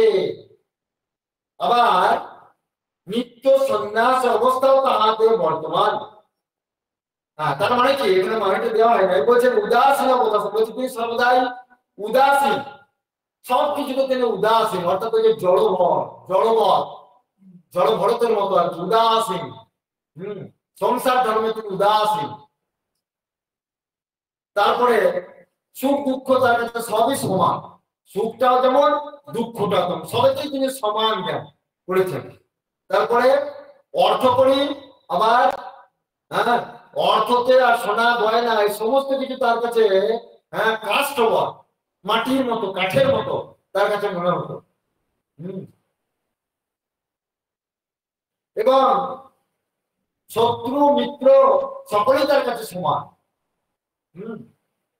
এইরকম ধীর স্থির ব্যক্তি। আবার নিত্য সন্ন্যাস অবস্থাও তাহাদের বর্তমান, যথা জ্ঞেয়স নিত্য সন্ন্যাসী যৌন দেশটিন কাঙ্ক্ষতি নির্দ্বন্দ্ব হি মহাবাহ সুখম বন্ধা প্রমুচ্যতে। তিনি পড়া শান্তিতে ও ব্রাহ্মী স্থিতিতেও সদা সুপ্রতিষ্ঠিত। তাই তাহাতে দেখি বিহায় কামানজ সর্বান পুমাংস্তরতি নিস্পৃহ নির্মম নিজ অহংকার শান্তি মধিগচ্ছতি। তাই বলছেন এই সকল শ্লোকের মাধ্যমে আমরা কি দেখতে পাই? গীতা সে অধ্যেষ্টা অর্থাৎ হিংসা শূন্য সর্বভূতানাং মৈত্র করুণ এবচ ইত্যাদি দ্বাদশ অধ্যায়ে 13, 15, 16, 17, 18, 19 শ্লোকগুলি ভক্তের সমস্ত গুণগুলিতে তাহাদের সুচারুভাবে রূপায়িত হইতে দেখা যায়। তার মধ্যে মানে গীতার মূল মূল শ্লোকগুলি সবই তার জীবনের সঙ্গে মিলে গেছে। আচরণের দিক দিয়ে সংযতেন্দ্রিয় তিনি নিঃসন্দেহে প্রজ্ঞাবান ও গুণাতীত, আনন্দময় কোষে অবস্থান করায় তিনি আনন্দময় পুরুষ, জ্ঞানী বলিয়া তিনি ভগবত আত্মা এবং ভক্ত বলিয়া তিনি ভগবত প্রিয়। ইনি সেই উপনিষদের তো ব্রহ্মপুরুষ, নিরাকার হইয়াও সাকারে সাক্ষাৎ নরাকারে প্রতীয়মান হইতেছেন। দেখুন উনি কিন্তু নিরাকার, বুঝে দেখুন উনি কিন্তু নিরাকার। ওই জন্য দেখবেন ওনার নামেতেই দেওয়া আছে নিরাকার নিরাভাস নিরঞ্জন। হ্যাঁ সদ্গুরু তুভ্যম নমো নমঃ বলা আছে। তিনি নিরাকার, নিরাভাস, নিরঞ্জন। তারা চিন্তা করতে পারছেন? এখন ভেবে দেখুন তো যে আমাদের গুরুদেব যখন আকারে এসেছে, এখন আকারে রয়েছে, তিনি আবার নিরাকার, তিনি আকার শূন্য বলে।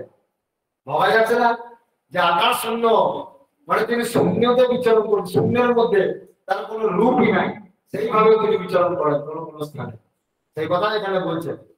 ভাবতে পারেন মানে নিরাকার মানে কি? জল। নিরাকার মানে জল। জল তা সেই জল, জলের তো কোনো আকার নেই, সেই জলের কোনো আকার নেই। আবার সেই জল দেখবেন ওই জলটিকে যখন জলটিকে যখন 0 ডিগ্রি সেলসিয়াস তার মধ্যে যখন প্রেসার টেস্ট করা হবে তখন কি হবে? সেটি বরফে পরিণত হবে। 0 ডিগ্রিতে যখন চলে আসে জলটিকে তখন সেটি বরফ হয়ে যায়। তাহলে তখন সেই বরফটাকে একটা আকারে দাঁড়িয়ে গেল, তাই তো? বরফটা একটা আকারে দাঁড়িয়ে গেল। সেরকম ভগবান নিরাকার, কিন্তু তিনি দয়া পরবশ হয়ে, করুণা পরবশ হয়ে আমাদেরকে উদ্ধারের জন্য তিনি আকার স্বরূপ। এক্ষেত্রে যেমন ভক্তদেরও তপস্যার প্রয়োজন।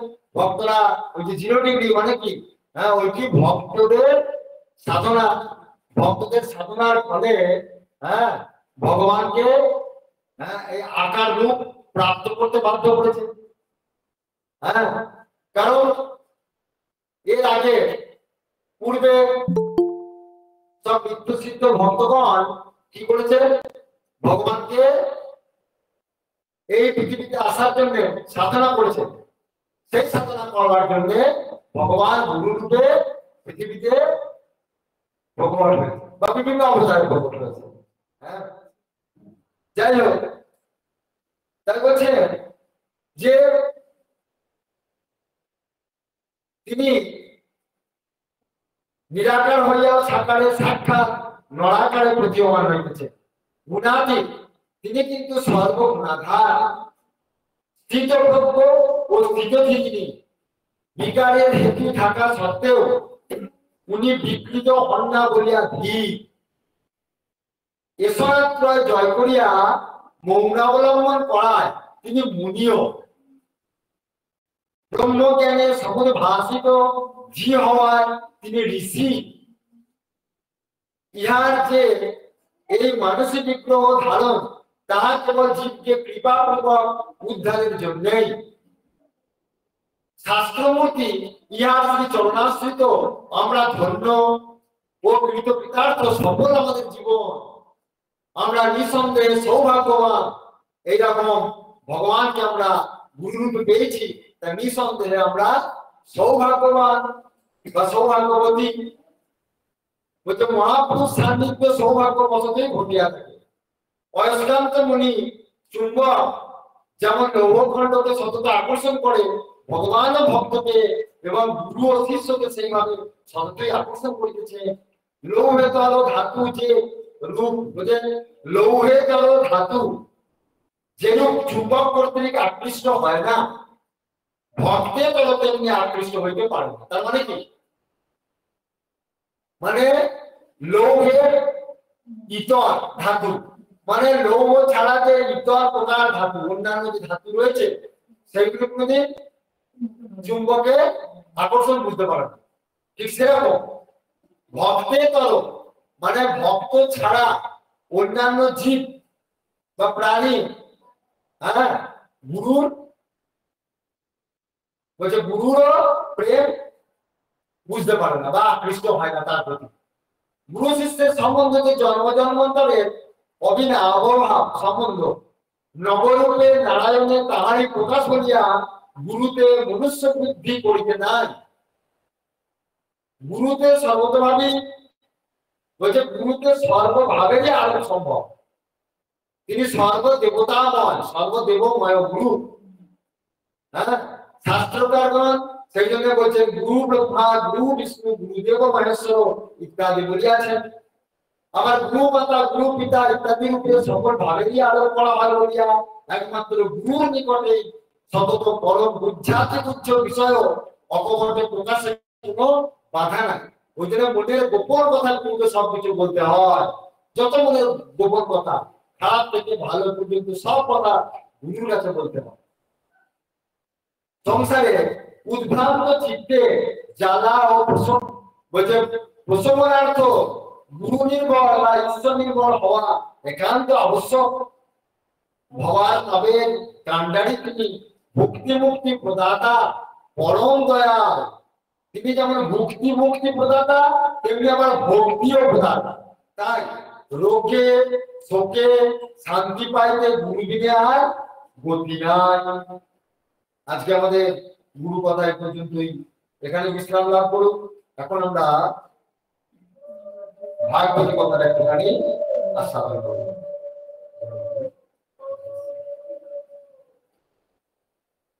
তাহলে গুরুর জীবন লীলা করে তো আনন্দ লাগবে না? আনন্দ করে দেখুন, আমাদের অন্যান্য সময়ে এইটা কিন্তু আমাদের শব্দ সিদ্ধ হয়ে ওঠে না।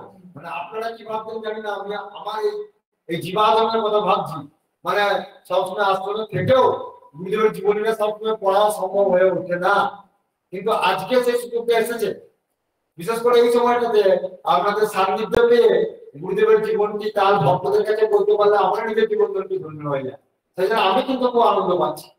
যেমনই হোক, বলতে হয়তো ঠিক মতো পাচ্ছি না, কিন্তু আমি পড়ে খুব আনন্দ পাচ্ছি। বিশেষ করে কি যে অন্য সময় সারা বছরই আমাদের বিষয় বিগ্রহের লীলা কথা সর্বত্রই আমরা বলি সব সময়, তখন আমাদের আলোচনা হয়। কিন্তু এইটা একটা বড় দুর্লভের থেকেও দুর্লভ, এটা ভাগবতে বলা আছে কথা। বৈকুণ্ঠ পুজো দর্শন দুর্লভম চ সুলভম মেব বৈকুণ্ঠ চ প্রিয় দর্শনম। বলছেন যে দুর্লভের থেকেও দুর্লভ হচ্ছে বৈকুণ্ঠ প্রিয় দর্শন, দুর্লভের থেকেও দুর্লভ। এবং তার কথা পরিবেশন, তার লীলা চরিত পরিবেশন দুর্লভের থেকেও দুর্লভ। তারা প্রশ্ন করতে পারেন যে সব জায়গায় কেন পড়া হয় না? সব জায়গাতে সব জায়গায় নেওয়া যাবে না, নিতে পারবে না, তখন কি হবে না? তখন সেটা বলছে যে আপনার সাধনা কথা না করিও যথাযথ, একটা কথা আছে। তারপরে বলছে উডু বলে মুখটা ছড়িও না, উডু বলে মুখটা ছড়াতে না। সেই জন্য সব জায়গায় এই কথা পরিবেশন করা যাবে না। সেই জায়গাতে ওই জন্য ভগবান ব্যাসদেব ওই দুটো লীলার কথাই ভাগবতে সুখদেব গোস্বামীজি ওই ব্যাসদেবের ওই ভাগবত থেকে সুখদেব গোস্বামী দুই প্রকার লীলা, অন্তরঙ্গ লীলা, বহিরঙ্গ লীলা ওই পরীক্ষিতকে শুনিয়েছেন। তার একটি ঘটনা বলি আপনাদেরকে। একবার বৃন্দাবনে মহাত্মা বিজয় কৃষ্ণ গোস্বামীজি ভাগবত আসরে, ভালো করে বুঝুন, ভাগবত আসরে ভাগবত পাঠ করবে, ঠিক আছে? ভাগবত পাঠ করছে, সেখানে সমস্ত সাধু সন্তদের তিনি আমন্ত্রণ জানিয়েছেন। ওই বাঁকে বিহারী মন্দিরের কাছেই তার আশ্রম আছে, সেখানে সমস্ত সাধু সন্ত সবাই এসেছেন, গোসাইজির নাম সকলেই জানেন। সবাই এসেছেন যে ভাগবত পাঠ করবেন গোসাইজি। তা এখানে কোন মন্দির শুনবে না, কেউ কোনো দিকে তাকাও না, এদিকে তাকান, আমার দিকে তাকান সবাই। দেখুন সেখানে মহাত্মা বিজয় কৃষ্ণ গোস্বামীজি ভাগবত পাঠ করছেন। চিন্তা করুন, শ্লোক ধরে ধরে ভাগবত পাঠ করছেন, শ্লোক ধরে ধরে। কি পাঠ করছেন জানেন? পাঠ করছেন চৈতন্য চরিতামৃত, গৌরাঙ্গ মহাপ্রভু বর্ণনা করছে। সব মানুষ রেখে গেছে, ভক্তরা সাধু সন্ত সবাই রেখে গেছে, আরে আমাদেরকে ভাগবত কথা শোনাবো বলে ডেকে নিয়ে এলেন, আর এখন দেখছি ঘন্টার পর ঘন্টা, তখন অলরেডি 2 ঘন্টা পেরিয়ে গেছে, বলে 2 ঘন্টা ধরে মহাপ্রভুর কথা বলছে। কই কৃষ্ণলীলা শুনতে দেখছি আমরা শুনতে পাচ্ছি না। মহাপ্রভু লীলা তো অন্যদিন তো পাঠ হয়, আমাদের অনেক জায়গায় শুনেছি, কিন্তু আমি কৃষ্ণলীলা সমগ্র বর্ধনে এসে কি ভাগবত বই শুনতে পাচ্ছি না। তো সে তো ঠিক আছে, মহাপ্রভু লীলা পাঠ করছে, কিন্তু কিন্তু ভাগবত পাঠ করবে বলছে, এটা তো চৈতন্য চরিতামৃত নয়। তো আমাদের ভাগবত পাঠ করে যে মিথ্যাচার হচ্ছে না, এটা কিছু জানে না। আর এখানে এসে আমাদেরকে বাস তার বিরোধী হয়ে গেল, সবাই হই হই করে উঠলো, বলছে যে আপনি কি পাঠ করছেন? বলে আপনি ভাগবত পাঠ করবো বলে নিয়ে এসছেন, আপনি চৈতন্য চরিতামৃত পাঠ করছেন। তখন গোস্বামীজি জোড়া করে বলছেন যে আপনারা বিশ্বাস করুন আমার কথাটা। বলছে এরকম যে আমি কি আপনাদের কাছে মিথ্যাচার করছি? মিথ্যাচার করে দিন। বলছে আপনি বিশ্বাস করুন প্রভু, আমি ভাগবতের বই থেকে দেখে দেখে দিচ্ছি। বলে তো ভাগবতে লেখা রয়েছে তো। বলছে ভাগবতে আমি প্রভু এই ভাগবতেই দেখুন, এই ভাগবত, এই ভাগবত দেখে দেখে তো আমি পড়ছি, আপনারা দেখুন। তবে বলছে গাঁজা কুড়ি কথা বলতে সময় জায়গা পান নাই, ভাগবত থেকে পড়ছেন। বলে আপনারা দেখুন, কেউ হয়তো কেউ দেখতে এলো, বলছে কি তো? বলছে কই আপনি কোথাও কি দেখে দেখে পড়ছেন? বললেন বাবু এই শ্লোকগুলি, এই দুটি শ্লোকের মাঝখান গুলোতে না, দেখুন দেখুন ভালো করে দেখুন, চৈতন্য চরিতামৃত শ্লোকগুলি লেখা রয়েছে। তখন কেউ দেখতে পাচ্ছে না, কিন্তু উনি ছিল দেখতে পাচ্ছেন। সবাই যখন মার মার করে খেপে গেল, তখন বললেন যে দেখুন আপনারা একটা কথা আমার কথা বিশ্বাস করুন, একটা কথা আপনারা ভালোভাবে জানুন, এই ভাগবতের আপনারা তো বাহ্যটাকে আচরণ করেছে, এর অন্তরঙ্গ ভাবে বুঝতে গেলে আমাদের কিছু সাধক প্রয়োজন আছে। আপনারা করুন, তারপর আমাকে মারধর করবেন বা আমার বিরোধিতা করবেন, এটা আপনারা আগে করুন। যেভাবে বলছি বলে এটা আমার বাক্যে বিহারীদের আদেশ,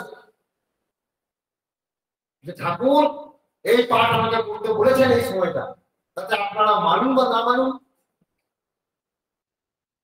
সেইটি এখন তার কয়েকজন ভক্ত সেটি পরীক্ষা করবার জন্য বললেন যে আপনাদের এই এই আদেশ দিচ্ছি, এই আদেশগুলো 7 দিন করুন, যে আমার কাছে আপনারা আসুন, আপনাদের নিজের নিজের ভাগবত থেকে আপনারা দেখে নিন যে আমি যেগুলো বর্ণনা করছি এগুলো আছে কি না। দেখুন তো ভাগবতের মধ্যে 7 দিন ধরে তারা কেউ কেউ হয়তো মানে তার কয়েকজন ভক্ত তো করেছে, আবার কেউ কেউ ওই একটু মানে একটু বিশ্বাস করেও তারা যেখানে 7 দিনের ব্যাপারটা একটু পরীক্ষা করে দেখি না, এরকম করতে করতে তারা সুন্দরভাবে তারা কি করেছেন, ভগবানের কাছে বারবার ওই দৃঢ়তা অবলম্বন করে ওই গোসাইজি যে নিয়মগুলি বলেছে সেই নিয়মগুলি পালন করেছে। পালন করার পর হৃদয় পরিষ্কার হয়ে গেছে, স্বচ্ছ চোখ খুলে গেছে। যেই খুলে গেছে তখন তারা এসে দেখছে যে ভাগবতের 2টি জায়গার স্থানে মহাপ্রভু লীলাগুলি লেখা রয়েছে কথা, আর এসে সব গোসাইজির চরণে পড়েছে। বলে প্রভু আপনার ভাগবত আমরা এতক্ষণ বুঝতে পারলাম যে আপনি কি অন্তরঙ্গ লীলা। বলে আরে আমি যে লীলাগুলো আপনাদের বলছিলাম না, এগুলো চৈতন্য চরিতামৃতে অন্তরঙ্গ লীলা। চৈতন্য চরিতামৃতে স্পষ্ট ভাবে কথাগুলো বলা হয়, এগুলো অন্তরঙ্গ লীলার কথা। কৃষ্ণদাস কবিরাজ গোস্বামী অন্তরঙ্গ ভাবে বলেছে, এগুলো বাইরের লোককে বলেননি। সেই কথাগুলি আমাদের দয়া করে জানাবেন যে আমাদের কাছে বললাম ভগবানের কথা। সেরকম এই যে গুরুদেবের কথা গুরুদেব স্বয়ং জানাচ্ছেন, তাই আজকে আমরা আস্বাদন করতে পারছি। এই ভাগবতেরই লেখা, ভাগবতের প্রত্যেকটা অক্ষরে অক্ষরে এই আমাদের গুরুদেবের কথা আছে। তিনি সেই কথা আমাদের বলেছিলেন ডক্টর কৃপাচন্দ্র বাবুর বাড়িতে, একদম স্পষ্ট করে বলেছিলেন। বলছেন মহাপ্রভুর কথা যখন বিভিন্ন পুরাণে লেখা আছে, আমার কথাও পড়ে দেখো, ভাগবত থেকে প্রত্যেকটা পুরাণ পড়ে দেখো, ভালো করে পড়ে দেখো, তন্ন তন্ন করে খুঁজো, ভালো করে পড়ো, দেখো আমার কথা লেখা আছে। গুরুদেব ডাইরেক্ট বলেছেন এই কথা। তবে যারা তারই অহৈতুকী করুণায়, অহৈতুকী দয়ায় সেই কথা কিন্তু বুঝতে পারা যাচ্ছে। আজকে বুঝতে তারই দয়াতে বুঝতে পেরেছি বলে আমাদের কাছে এই কথা বলতে সহজ পাচ্ছি, এই আসলে যেটা সব জায়গায় বলতে পারবো না। হ্যাঁ, সেই জন্যই আজকে সে অন্তরঙ্গ ভাগবতী কথা আমরা আস্বাদন করছি এই সাপ্তাহিকে। তাই এই কথা কে কাকে শোনাচ্ছে? সুখদেব গোস্বামীর পরীক্ষিত মহারাজকে এই অন্তরঙ্গ লীলার কথা শোনাচ্ছে। সে কথা সুত গোস্বামীজি বর্ণনা করছেন সৌনকাদি মুনিদেরকে। কোন কথা না, সেখানে তো এখানে তো 7 দিন ধরে পাঠ হয়েছে তো, আর এই অন্তরঙ্গ এই অন্তরঙ্গ কথা মানে সেখানে এখানে 7 দিন পাঠ হয়েছে কোথায়? সুখতালে। সেখানে সুখদেব গোস্বামীজি পাঠ শোনাচ্ছেন আমাদের তাকে পরীক্ষিত মহারাজকে। আর তারই সুযোগ্য শিষ্য সুত গোস্বামী সৌনকাদি মুনিদেরকে, সেখানে হাজার হাজার মুনিরা বসে রয়েছেন। সেই সকল খুব বিকালজ্ঞ পুরুষ সেই সব মুনিদেরকে ওই 2 প্রকার ভাগবত শুনিয়েছেন। বহুদিন ধরে সেই ভাগবত হয়েছে, সেটা 7 দিনের জন্য না, সেটা বহুদিন ধরে হয়েছে। কোথায় না নৈমিষার, সেটা নৈমিষার হয়েছে।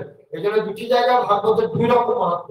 সুখতালে যেমন 7 দিনে, আর এখানে সেরকম শতদিন ধরে হয়েছে। এখানে নৈমিষার সেখানে ওই 2 প্রকার ভাগবতী কথা এখানে যেমন বিষয় বিক্রয়ের কথা আলোচনা হয়েছে, আর এখানে ভাগবতের বিষয় বিক্রয় এবং আশ্রয় বিক্রয়ের কথা আলোচনা হয়েছে। কোথায়? নৈমিষার। দেখুন এইগুলো আলোচনার মাধ্যমে কথাগুলি কিন্তু বেরিয়ে আসছে, এগুলো ভাবনা তো ছিল না, এই কথাগুলো আলোচনার মাধ্যমে বেরিয়ে আসছে কথাগুলো। যাই হোক, তা আমরা সেই বৈকুণ্ঠের প্রিয় সেই গুরু গোবিন্দ গোলকধামের অধিপতি স্বয়ং ভগবান তিনি গুরু রূপে এসেছেন, তার কথা আমরা আস্বাদন করতে পারছি, আমাদের অতীব সৌভাগ্য, তাই না?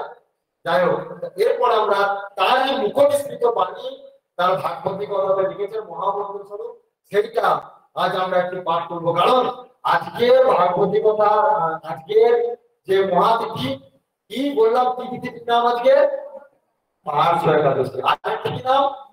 ব্রাহ্মণ দ্বাদশী। একসঙ্গে একাদশী এবং দ্বাদশী একই তিথিতে পালন হচ্ছে আজকে।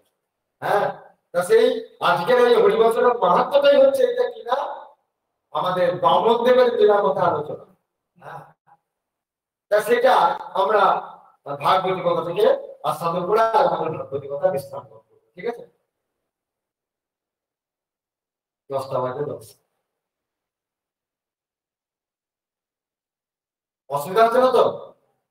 কালকে সব ভিজে ভিজে বাড়ি গেছে, সবাই কষ্ট পেয়েছে। আমি তো ভেবেছি বোধহয় আজ আর কেউ আসবেই না। দেখুন ভক্তদের ঠিক টান আছে, ভক্তদের টান না থাকলে কেউ আসে? আমি হয়তো মনে হয় আসতে পারতাম না। আপনারা এসে সত্যি করে আপনাদের বিশাল না, এটা সত্যি করে বলছি, টান না থাকলে তো এইভাবে হয় না, সত্যি করে তাই। আমরা ফিরে যাই তাহলে একবার আজকে সেই বিশেষ দিবসের কথায়, মাহাত্ম্য কথায়, বামন দ্বাদশী এবং পার্শ্ব একাদশী। আর একটি কথা বলি, দেখুন এই পার্শ্ব একাদশীর নামটি কেন হলো বলুন তো? ভগবান আজকে পাশ পেয়েছে। কোথা থেকে ভগবান কোথায় বিশ্রাম করছেন? কোথায় বিশ্রাম করছেন বলুন তো? কোথায় এতদিন শুয়েছিলেন?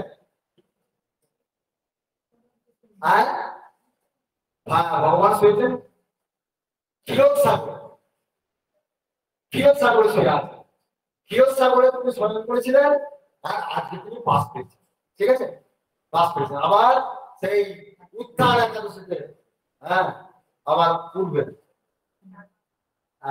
চাতুর্মাস ব্রত চলছে তো, যাই হোক আমাদের 12 মাসে 4 মাস হোক। হ্যাঁ, তাই তার মধ্যে দেখি সবাই একাদশী হয়েছে শ্রাবণ মাসে। আজকে 5 একাদশী, এখনো 3টে একাদশী পার হবে, তারপর আবার উঠতে হবে। হ্যাঁ,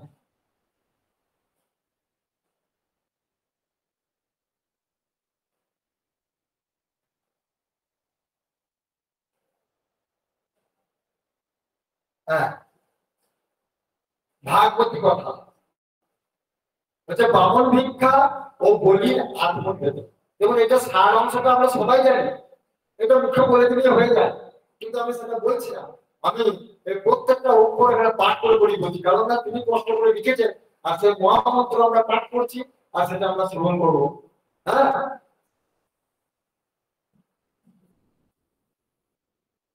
বলছেন মহামণি কশ্যপের ঔরসে অদিতি মাতার গর্ভে ভগবান বামনদেব জন্মগ্রহণ করেন। অদিতি মাতার কয়ব্রত আচরণের ফলে তাহার জঠরে শ্রী ভগবানের আবির্ভাব হয়। ভগবান বামন রূপ লাবণ্য অসাধারণ ছিল, কেবলমাত্র তিনি খড়গাট্টিতে ছিলেন এই না, অর্থাৎ একটু ছোট। তাহার রূপ দেখিয়া ত্রিভুবন মোহিত হইয়া যায়। এই বামন ভগবান কার জন্য এসেছেন? হ্যাঁ, বলি লাগার জন্য। তাহলে দেখো এখানে কি জিনিস দেখো। আচ্ছা, আগে পাঠটা করি, ওটা আপনারাই উত্তর দেবেন, তো বলে দিলে আর বেশ মজা হবে। হ্যাঁ, এখন পাঠটা করি। বলছে পুত্র বামনকে পাইয়া পিতা মাতার যেমন আনন্দ, তেমনি আশ্রমের সকলেরই আনন্দ। কশ্যপ অদিতি স্বভাবতই নিষ্ক্রিয়, বিষয় বাসনা ত্যাগী নরনারী ছিলেন। কোন ভোগবিলাসের ইচ্ছাই নাই তাহাদের, কেবল কোন মতে দিন চলিয়া যায়নি হইল, এই ভাব তাহাদের। এদিকে যথাকালে পুত্রের জাতকর্ম, নামকরণ, অন্নপ্রাশন প্রভৃতি সংস্কারগুলি তো করাইতে হইবে। হইল তাহার মুনি তণ্ডুল, তাম্বুল, গুবার, কদলী প্রভৃতি ফলমূল মিষ্টান্ন জোগাড় করিয়া পুত্রের অনারম্বরে সব সংস্কার ছাড়িয়া ফেলে। তাহা কেউ বিশেষ জানিতেই পারে না, সবটা হচ্ছে কিন্তু চুপি চুপি, গোপনে গোপনে। আমাদের যেমন মাঝে মাঝে সেই গোপনে গোপনে কিছু কিছু অনুষ্ঠান হয়, পুজো বলতেন না, হ্যাঁ যেমন মানবরানী চরণ দর্শন, এগুলো পুজো বলতেন। হ্যাঁ বলতেন, এগুলো কাউকে প্রকাশ করবে না, এগুলি চুপি চুপি থাকতে হবে, পুজো বলতেন, এগুলো প্রকাশ করতে দেখো। যেমন এই যে গোষ্ঠাষ্টমী বলে না, যারা খুব ভক্ত আসা যারা পড়ে ওই তাদের কাছে করবে। এই আশ্রমে যারা আসবে ফোন এমনি কোনো মাধ্যমে জানিয়ে টানিয়ে বলে এরকম করে বলতে অনেক, এরা বলিলে আর কি সেই রকম তাই হয়েছিল আমরা বলতে। কিন্তু গোপন কি আর থাকে, সেটা পরে আসবো। তাহার কেবল বিশেষ জানিতেই পারে না, কিন্তু সকলেরই তো ইচ্ছা হয় মুনির আশ্রমে একবার প্রসাদ পাই। গোপনে করলে যে সবার কাছে প্রসাদ পাওয়ার তো ইচ্ছা থাকে, আশ্রমে প্রসাদ, হ্যাঁ মহাপ্রসাদ তো দুর্লভ, সে প্রসাদ তো সবার করতে ইচ্ছা হয়। কিন্তু মুনির কশ্যপ আর কি করেন, তার শক্তি কম, আর কি তেমন সামর্থ্য নাই। হ্যাঁ, এদিকে অদিতি মাতারও বয়স হয়ে গেছে, কিছু পরিবারও কেহ নাই, কাজে সকলকে বলার ইচ্ছা থাকিলেও হয় না। যা হোক, মানে এখানে দেখুন এই যে ভগবানের লীলাটি এমন ভাবে তুলে ধরেছে যে মনে হচ্ছে যেন আমাদের আশ্রমে ঘটনাটা ঘটছে, মনে হচ্ছে না? দেখুন এই যে কত সহজ ভাবে তুমি তুলে ধরেছেন আমাদের কাছে। যা হোক, এর মতো অবস্থায় আবার বামনের উপনয়নের কাল উপস্থিত হইয়া যাইতেছে, অর্থাৎ কইতে হবে কালে উপনয়ন সংস্কার না করাইলেও নয়। কিন্তু মুনি এখন চুপচাপই আছেন। মুনি ভাবিতেছেন বামনের উপনয়নটা গোপনে গোপনে পূর্ববৎ সারিয়া লইল। ঘটা করিবার ক্ষমতা আমার নাই, অতএব লোকজন আসিলে সামলাইবে কে? সামলানো তো কঠিন ব্যাপার। এই যে আমাদের যেমন এখন ধরুন, হ্যাঁ আমাদের যে এই যে কি বলে নবমঙ্গলা চলছে, এটা তো গোপনে গোপনে চলছে। এই আমরা বলছিলাম যে মনে হয় যেন সবাইকে বলি এই 7 দিন যেন বিশাল উৎসব চলবে। তো সেজন্য আমাদের ভক্তরা বলতে সামাল দিয়ে এসব একটা জিনিস খেয়ে যাচ্ছে সামাল দিয়ে তাই বলছে সামাল দিয়ে সেই রকম আর কি। এখানে সেই বাবা তো বলছে যে লোকজন আছে সামলাইতে পারছে, কিন্তু মুনিরা বোঝা উচিত সবটাই কি তা হয়। সকলেরই তো সকলের প্রতি কিছু আশা করিয়া থাকে, সবাই তো কিছু আশা করিয়া থাকে। হইলেই বা নিঃস্ব সর্বত্যাগী, সংসার করিতে গেলে সবটাই কিছু কিছু রাখিতে হয়, একেবারে লৌকিকতা ত্যাগ করিলে চলে না। মুনি কশ্যপ কি করলেন তাহা বোঝেন, কিন্তু উপায় কি, পয়সার অভাব তো, পয়সা করে নেয় কেমন। এমন সময় দেবর্ষি নারদ আসিয়া উপস্থিত হইলেন। হ্যাঁ, যত ঘটনাটি ওই নারদজি আমাদের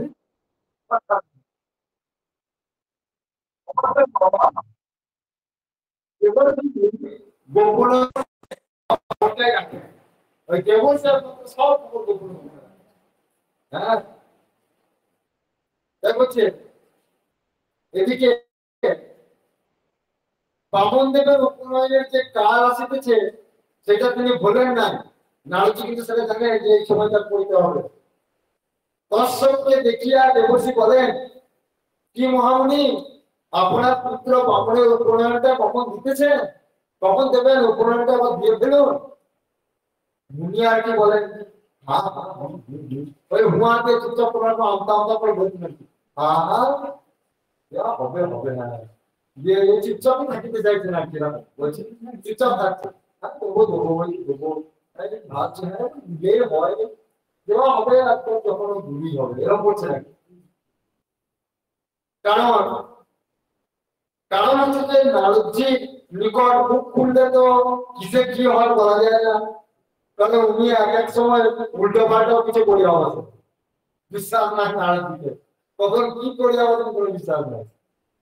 যাও দেবর্ষিও ছাড়িবার পাত্র নন, তিনিও ছাড়বেন না, কারণ তিনি তো জানেন সাক্ষাৎ ভগবান এসেছে এই ঘরে। হ্যাঁ, তিনি কশ্যপের মুখে বামনের উপনয়নের সম্বন্ধে কিছু কথা শুনিতেছেন, বললেন কায়দা করে আমাকে বার করে দিতে হবে, কেমন দেখি।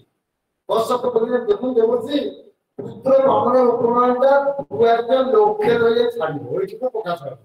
বলে দাদা যায় কোথায়, নাহলে কি বলবে এবার করতে এসো তুমি এইভাবে কি বলছিল, বলে প্রভু বলছে আমরা দু একজন লোককে যে মোটামুটি সেরব, বেশি কিছু পরিবার ক্ষমতা আমার নাই তো, তবে আপনি আসবেন, আপনি শুধু এক কাজ হয়, ঠিক আছে। হ্যাঁ, তাহাতেই হবে, আপনি এগিয়ে হবে, আর কাউকে কিছু বলার দরকার নেই, ঠিক আছে। হ্যাঁ, আপনি ভগবানের পার্শ্ব, আপনি ভগবানের কাছে মৃত্যু থাকেন, আমার ঘরে এলে আমার ঘরে কল্যাণ হবে। হ্যাঁ, আপনি চুপি চুপ করবো, আপনি চলে আসুন, আর কাউকে কিছু বলতে হবে।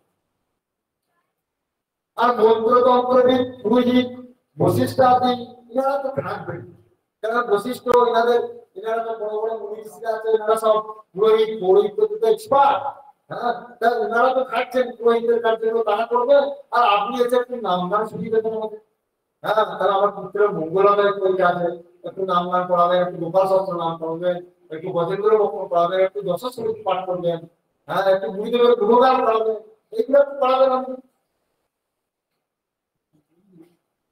আর একটা কথা বলি, দেখবেন ভালো করে যে বলছি, আপনি যেন কাহাকেও এই ব্যাপারে কিছু বলবেন না, এই যে আপনি চুপি চুপি থাকবেন, তাও কিছু বলবেন না। হ্যাঁ, দেবর্ষি নারদ খুশি হয়ে যা বিনা যন্ত্রে পরিক্রমার করতে বললেন, না না আমার কোনো চিন্তা নাই, কোনো কিছু চিন্তা করবেন না। হ্যাঁ, দিনটা বলে দিনটা তাহলে অনুদিন হচ্ছে তো, ঠিক আছে আমি একাই করলাম, আপনার সব চিন্তা নেই, আপনি আমার উপর পূর্ণ বিশ্বাস রাখেন, যা হলো গেল।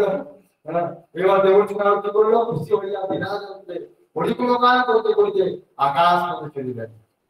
দেবর্ষির অমনি মনে হইল একবার কৈলাসটা খুঁড়িয়া যায়, দেখে আসি বাবা শিব কি করছেন।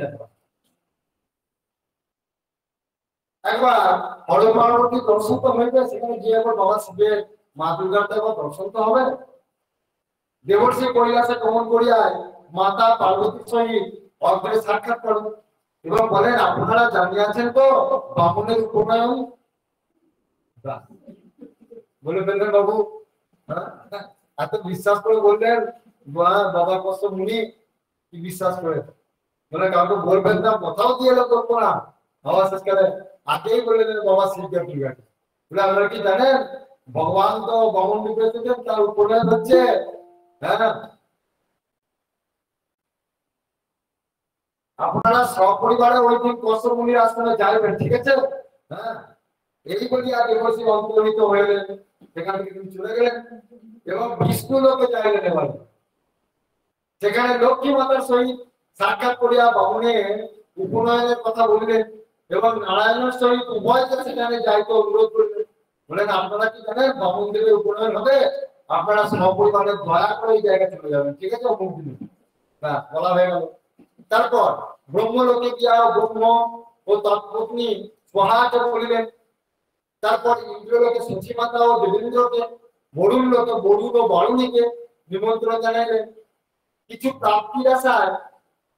তবে এইবার একটি বড় কাজ করছেন, দেখুন এরপর একটি বড় কাজ করছেন কি না, কিছু প্রাপ্তির আশায় ধনপতি কুবেরকেও নিমন্ত্রণ করিতে ভুলিলেন না।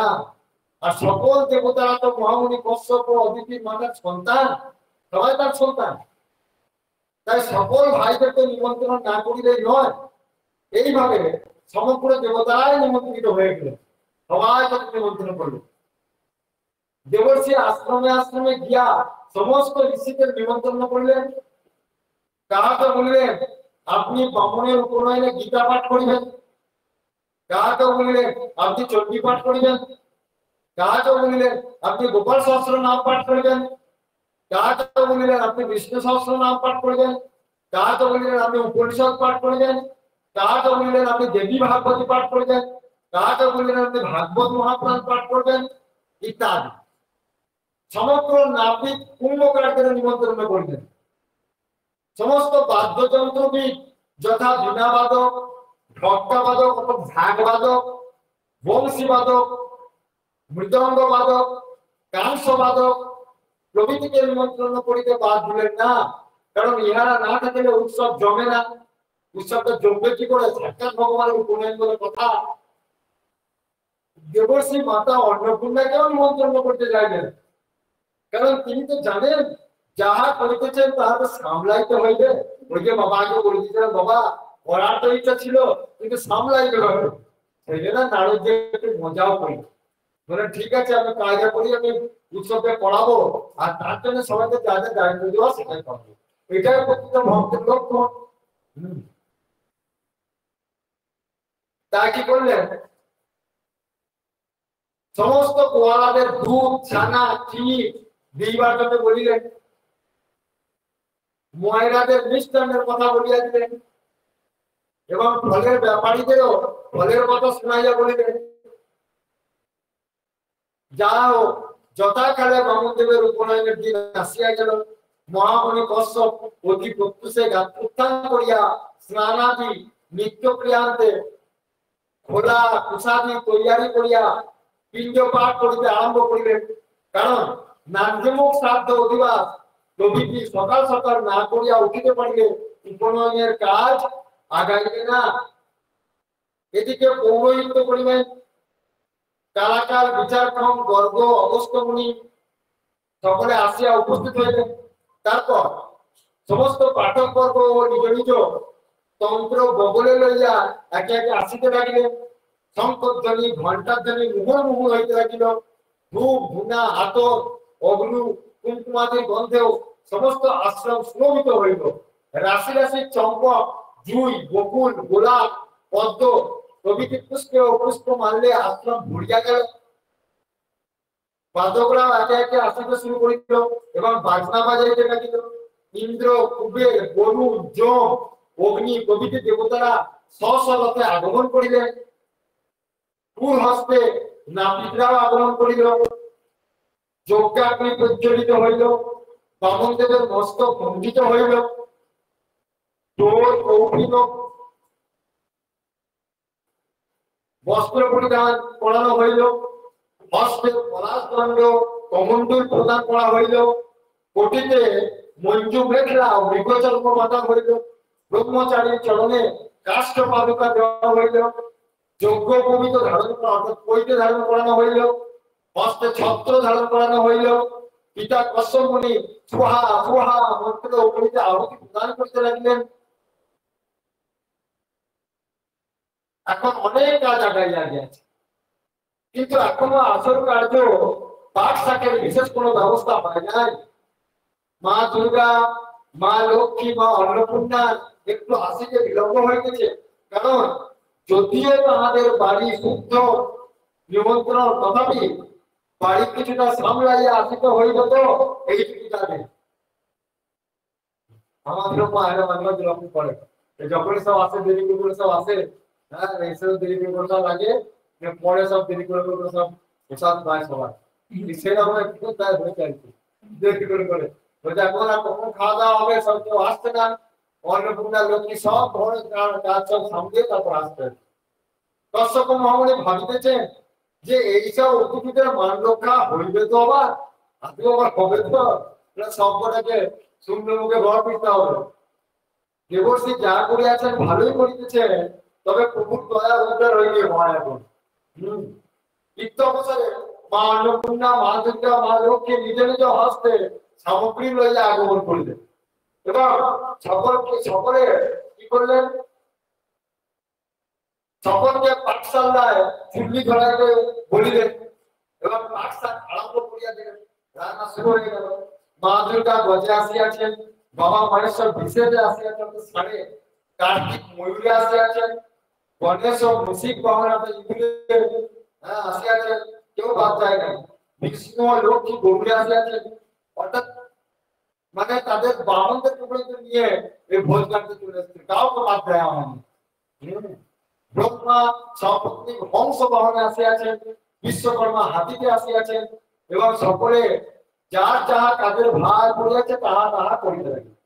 কেউ মুনির আশ্রমে আসিয়া ঠাকুরের মতো বসিয়া নাই, কেউ আশ্রমে বসে নাই, তাই কারো কোনো বিষয়ে অভাব নাই, সবাই এসে আশ্রমে এসে কাজ করছে। কারণ আশ্রমে বসে থাকা তো উচিত নয়, আশ্রমে এসে কাজ করিতে হয়, কর্ম করিতে হয়, ইহাই শাস্ত্রের বিধান। তাই সকলেই আশ্রমের মাহাত্ম্য জানিয়া সকলেই কার্যরত হইয়া গিয়াছেন। পাঠ শাক যথাকালে হইয়া যাওয়ার ভোজন পর্ব একে একে সমাধা হইতে লাগিল। পুরি, কচুরি, লাড্ডু, পেড়া, রাবড়ি, দই বড়া, রায়তা, রামচকরা, পরমানন্দ, মালপোয়া আর তরি তরকারি যাহার যত খুশি ভোজন করিয়া ছাঁদা বান্ধিয়া লইয়া যায়। দেখো মনে পড়ে গেল মহাসভা কবে কালকে তো বলুন, কালকেটা পরশু রায়তা দিয়েছিল। তা বলছেন যে ওইটাই কথা মহাসভা বলছেন যে আমাদের গুরুদেব যদি এই রায়তা যদি না শিখিয়ে দিতেন তা আমরা জীবনে সব জানতাম না, পারতাম না। গুরুদেব নিজে লিখে লিখে শিখিয়ে দিয়েছিলেন, বলে মা রায়তা এইভাবে করতে হয়। আমি জানি না, মহাসভা লিখে দিতে কাছ থেকে পয়সা লিখে লিখে বানিয়েছিল রায়তা। মানে এই যে নবমঙ্গলা চলছে, নবমঙ্গলা এক এক দিনে এক একটা ভোগ ঠাকুরকে নিবেদন করতে হয়, লিখে দিয়েছে স্পেশাল ভোগ। এরকম কয়েকটা উৎসবে কিছু কিছু ভোগ সব মহাসভাকে বলেছেন সেগুলো সব দেওয়া হয়। তার মধ্যে যেখানে নামগুলো পাচ্ছি যে রামচাকরা আছে, হ্যাঁ এই সবগুলো আছে আর কি। দই বড়া আজকে হলো, দই বড়াটা আজকে তো আজকে হয়েছে আমাদের দই বড়া। হ্যাঁ এক একটা নবমঙ্গলার এক একটা, নবমঙ্গলা তো পুরো বলেই দিয়েছি যে অষ্টসখীর এক একদিনের জন্মদিন পালন করা হয়েছে। আর মা রাধারানীকে নিয়ে 9 জন আর সেগুলো নবমঙ্গলা। যাই হোক, তাই এখানে সকলের ছাঁদা বান্ধিয়া লইয়া যাচ্ছে, খাচ্ছে আবার নিয়েও যাচ্ছে। হ্যাঁ আমাদের যেমন উৎসবে দেখেছেন না, মায়েরা খায় আবার সব বাটি ভর্তি টিফিন বাটি ভর্তি নিয়েও যায়। আবার বকা এই যে আমার ঝগড়া মারামারিও হয়, আমাদের মারপিটও হয়। কিছু কিছু ক্ষেত্রে আমার মনোমালিন্য হয় ভক্তদের, আবার পরে সেটা আবার মুখেও যায়। হ্যাঁ বলছি ছাদা বেঁধে নিয়ে যায়, ভক্তরা ছাড়ে না। হ্যাঁ মহাপ্রসাদের লোকগুলো যাই হোক, তা অভাব তো কিছুই নাই। মা অন্নপূর্ণা স্বয়ং আসিয়া হাল ধরিয়াছে, মা সরস্বতী আসিয়া মুনিদের বেদ পাঠে ভুল ধরিতেছেন এবং তাহার জন্য ধারকার্য নিয়োগ করা হইয়াছে। বাবা মা সরস্বতী আবার ভুল ধরছেন অন্যান্য মুনিদের বেদ পাঠ সব পাঠগুলো। যা হোক, এখন বামন দেবের ভিক্ষা গ্রহণের পালা, এইসব সমস্ত কিছু করে এখন সব কাজ মিটে গেল। এইবার বামন দেবের ভিক্ষা গ্রহণের পালা, ভিক্ষা গ্রহণ করছে। হ্যাঁ প্রথমে মাতা পিতা মাতৃকুল ও পিতৃকুলে শিক্ষাদান চলে, সকলেই জানেন। হ্যাঁ, পরে ক্রমে ক্রমে সকলেই দেখ। এবার দর্শকবৃন্দ সকলেই অপরূপ ভগবান বামনদেবের ব্রহ্মচারী রূপ দর্শন করিয়া মুগ্ধ হইল। হ্যাঁ, বামনদেব এবার হস্তে দণ্ড কমণ্ডলু ও স্কন্ধে ঝুলি লইয়া বলি রাজার যজ্ঞস্থলীতে যাইবার জন্য সমস্ত হইলেন। দেবতা ঋষি মুনি সকলেই বামনদেবের সহগামী হইবার ইচ্ছা করিলেন। মানে সবাই বামনদেবের সঙ্গে যাচ্ছে আর কি, যাওয়ার ইচ্ছা প্রকাশ করলেন। সমস্ত বাদক নৃত্য গীত সহকারে সমস্ত বাদ্যযন্ত্র বাজাইয়া বাজাইয়া যজ্ঞস্থলীতে যাইতে লাগিল। সেই আকাশব্যাপী বাদ্যধ্বনি ও জনস্রোত ক্রমে ক্রমে বলির যজ্ঞের দিকে অগ্রসর হইতে দেখিয়া বলিরাজের লোকেরা ব্যাপারটা কি জানিবার জন্য উৎসুক হইয়া বুঝিতে পারে একজন সদ্য উপনীত ব্রাহ্মণকে ফিরিয়া সকলে যজ্ঞস্থলীতে আসিতেছে। মানে বলিরাজার লোকেরা ভাবছে যে এত এত লোক একজন ব্রহ্মচারীকে নিয়ে আমাদের এই দিকে আসতে দেখছি, কি ব্যাপারটা জানে। বামনদেব আকারে ক্ষুদ্র হওয়ার জনস্রোতের মধ্যে তাহাকে কখনো দেখা যায় বা কখনো দেখা যায় না। আকারে ছোট ছিলেন তো দেখি তার নাম বামনদেব। হ্যাঁ, সেখানে কখনো তাকে দেখা যাচ্ছে আবার কখনো দেখা যাচ্ছে। পথের পার্শ্বে কখনো পথের পার্শ্বে সকল অধিবাসী তাহাকে দর্শন করিবার জন্য সমস্ত সেই অগ্নিসদৃশ মানব বামনদেবকে কেহ ফল, কেহ পুষ্প, কেহ বা মাল্য প্রদান করিয়া নমস্কার করে। এবার ভগবান ছদ্মবেশে ভগবান মূর্তি ধারণ করিয়া বলিকে ছলনা করিবার জন্য বলি রাজা যজ্ঞস্থলীতে আগমন করিতে মহারাজ বলি সপারিষদ তাহাকে সম্বর্ধনা জানাইলেন এবং পাদ্য অর্ঘাদির দ্বারা তাহার পরিচর্যা করিলেন এবং কিছু তাহাকে দান করিতে ইচ্ছুক হইলেন। যজ্ঞে আগন্তুক ব্রাহ্মণ পণ্ডিতদের দান করা চিরাচরিত প্রথা।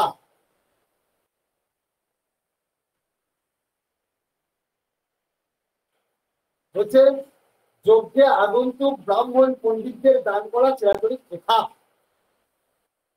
তাহাতে তিনি নূতন ব্রহ্মচারী, তিনি যে সাক্ষাৎ ভগবান তাহা বলি জানিতেই পারেন না। বলি কিন্তু সেটা জানতেন না তিনি সাক্ষাৎ ভগবান। তিনি যে তাহাকে ছলনা করিতে এই বটুক রূপ ধারণ করিয়াছেন তাহা বলিরা জানিতেনই না। শুনতে পাওয়া যাচ্ছে কথাগুলো? শুনতে পাওয়া যাচ্ছে? বৃষ্টি করছে তো, কি বৃষ্টি করছে? তাহলে কি এগিয়ে কি আসবে? হ্যাঁ, কি বলছো?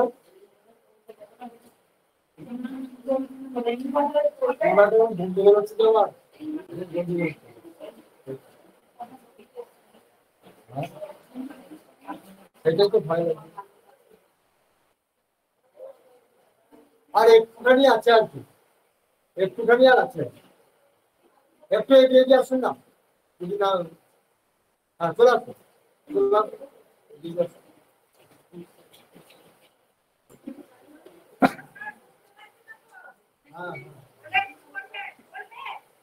ওই যে একটা এগিয়ে দিয়ে আসলে আর অল্পই আছে তো,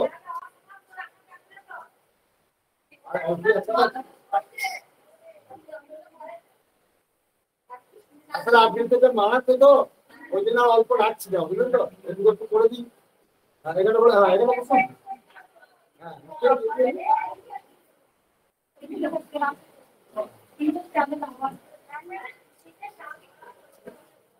হ্যাঁ,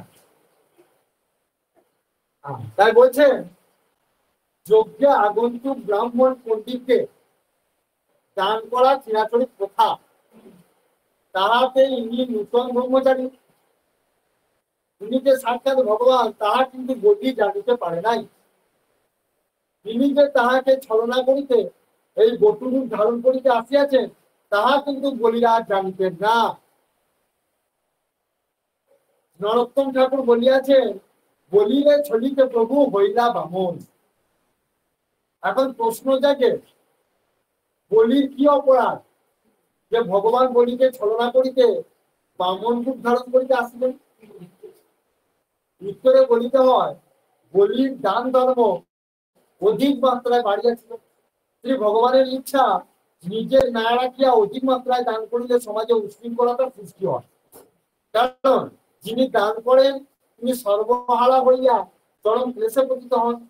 তাই নিজেকে অন্তত কাহারও নিকট হাত পাতিতে না হয় এইরূপ রাখিয়াই দান করা উচিত।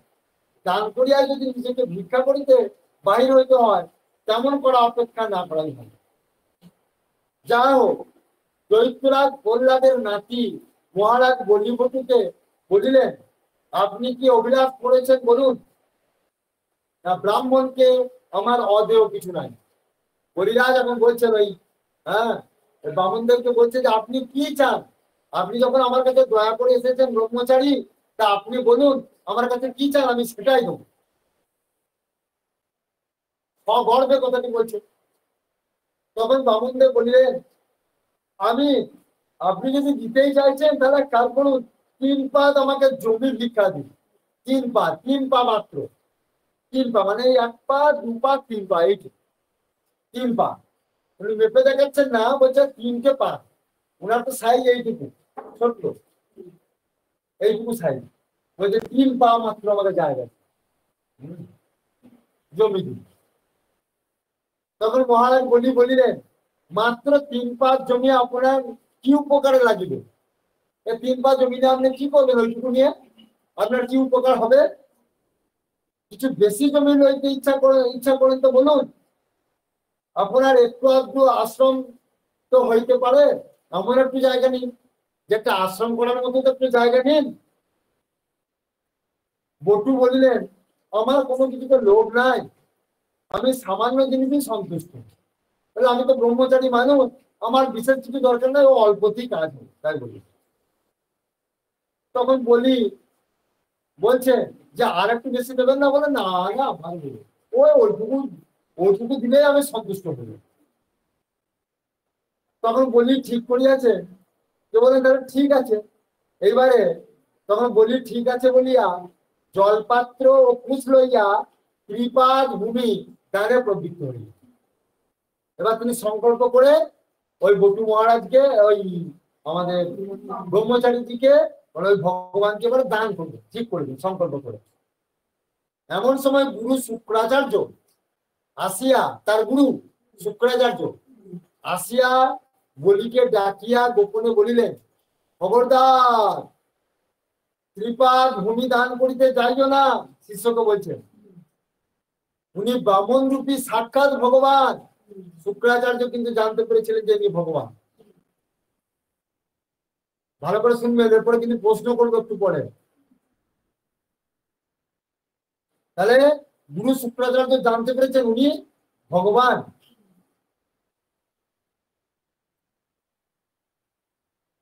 বলছেন, তোমাকে ছলনা করিতে এখানে আসিয়াছেন। উনি ত্রিপাদ ভূমির ছলে স্বর্গ মর্ত পাতাল গ্রাস করিয়া লইবেন। শিষ্যকে বলছে, তখন তুমি সর্বহারা হইয়া যাইবে। এখনো উপায় আছে, তুমি বলো যে আমি দিব না। সংকল্প করার আগে বলো যে আমি দিব না, তাহলে সব মিটে যাবে। তা দিব বলা অপেক্ষা দিব না বলার অনেক গুণ আছে। কারণ দিব বলিয়া সবকিছু দিয়া যদি বিপদে পড়িতে হয়, তবে দিব না এই কথাতেই সমস্ত ঝামেলা মিটিয়া যায়। শুক্রাচার্যের নীতিতেও বলে, মিথ্যা বলা যদিও পাপ, তথাপি স্ত্রীদিগের নিকট পরিহাস স্থলে, বরের গুণানুকীর্তনে, জীবিকা অর্জনে নিমিত্ত, প্রাণ সংকট স্থলে, গো ব্রাহ্মণের হিত সাধনের জন্য এবং কাহারও প্রাণ হিংসা স্থলে মিথ্যা বলিতে বাধা নাই। যা হোক, বলিলেন, গুরু এগুলি সব উপদেশ দিলেন এতগুলি কথা। এইবার এখন মহারাজ বলছেন যে, গুরুদেব, আমি যাহাকে দিব বলিয়াছি তাহাকে এ মুখে কখনোই দিব না বলিতে পারিব না। তাহাতে আমার যত বিপদ হয় হোক, গুরুদেবকে স্পষ্ট জানিয়ে দিলেন।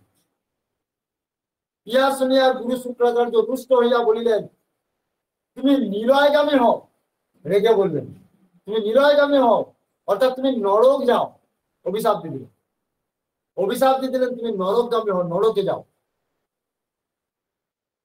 এবার বলিরাজ ত্রিপাদ জমি দানের জন্য কমণ্ডলুর জল বাহির করিতে যাইলে, এবার সংকল্প করবে এই জল নিয়ে, কমণ্ডলী থেকে জল নিয়ে এবার সংকল্প করবে। আর তখন এবার বলিরাজ ত্রিপাদ জমি দানের জন্য কমণ্ডলুর জল বাহির করিতে যাইলে জল আর বাহির হইতে না দেখিতে পাইলেন, জল কিন্তু আর বের হচ্ছে না।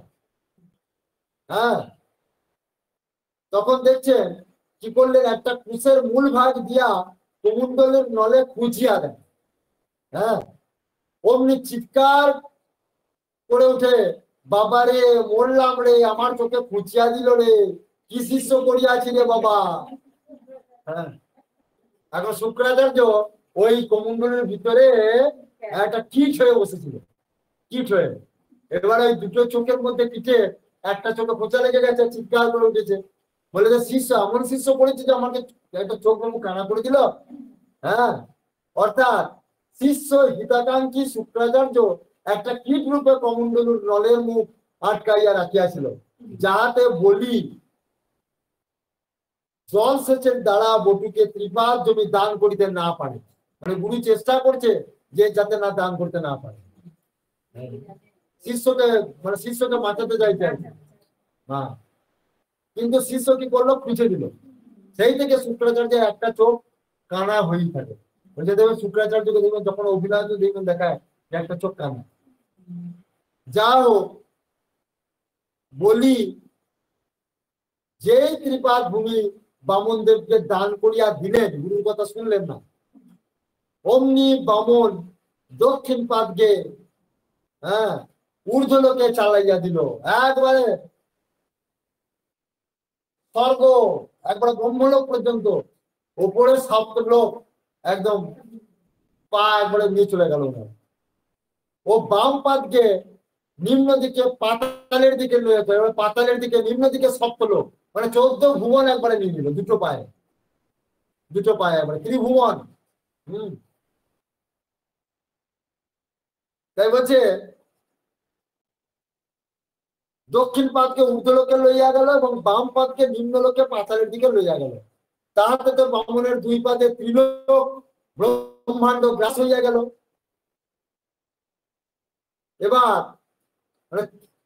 এবার বামন নাভি হইতে একটি পা বাহির করিয়া বলিকে বলিলেন, বলি আমার এই পাদ রাখিবার জায়গা কই? বলে আমি তো 3 পা চেয়েছিলাম, কিন্তু 3 পা দেবো বলেছো, তা আমার 2 পায়ে তো সব নেওয়া হয়ে গেল, এখন আর 1 পা তোমাকে দিতে হবে, না হলে তুমি মৃত্যুক হয়ে যাবে। দেখুন এখানে বলি মহারাজের কত কৃতিত্ব, দেখুন কিরকম বলছেন যে আমার এই পাদ, বলছে যে আমার এই পাদ রাখিবার জায়গা দাও, তুমি আমাকে ত্রিপাদ জমি দেবো বলিয়াছো। তখন মহারাজ বলি দেখিলেন সত্যিই তো তাই, আর আমার বলিয়াতে বিশ্বাস কিছুই নাই, সবই তো ভগবান নিয়ে নিয়েছে, ত্রিভুবন নিয়ে নিয়েছেন, অর্থাৎ 14টা লোক নিয়ে নিয়েছেন। হ্যাঁ, 14 তল একবারে, সপ্ত ওইদিকে তল এদিকে সপ্ত তল নিয়ে নিয়েছেন। তাই আমার বলিয়া কিছু নাই, 2 পাদে এই বটু সর্বজগৎ গ্রাস করিয়াছেন। বলি তো ভক্ত ছিলেন, তাই তার মাথায় বুদ্ধি আসিল। তিনি বলিলেন, প্রভু আমার মস্তক দেহটা, বলছে আমার মস্তক, এই যে দেহটার মধ্যে যে আমার মস্তক, এটা তো পৃথক একটা জগৎ, এই দেহটাও আমার একটা জগৎ। হ্যাঁ, অতএব আপনার ওই শ্রীচরণকে আমার মস্তকের উপর রাখুন। এই জন্য দেখবেন শাস্ত্রে বলা আছে, যা আছে হ্যাঁ দেহ ভাণ্ডে, বলে যা আছে বিশ্ব ব্রহ্মাণ্ডে তা আছে দেহ ভাণ্ডে। এটা শাস্ত্রের কথা বলা আছে, বিশ্ব ব্রহ্মাণ্ডে যা আছে দেহ ভাণ্ডেও তাই আছে। সেই জন্য এই জগৎটাকেও একটা বিশ্ব বলা হয়, এটাও একটা জগৎ। হ্যাঁ, তো সেরকম, তো সেই জন্য একটা বুদ্ধি চলে এলো, বলে প্রভু এই জগৎটা, ওই জগৎটা যেমন আপনার সৃষ্ট, এই দেহ জগৎটাও তো আপনার সৃষ্ট, অর্থাৎ এই জগতের অধিকারী আপনি, এই জগৎটাও আপনাকে দান করলাম, মস্তক পেতে দিল। হ্যাঁ,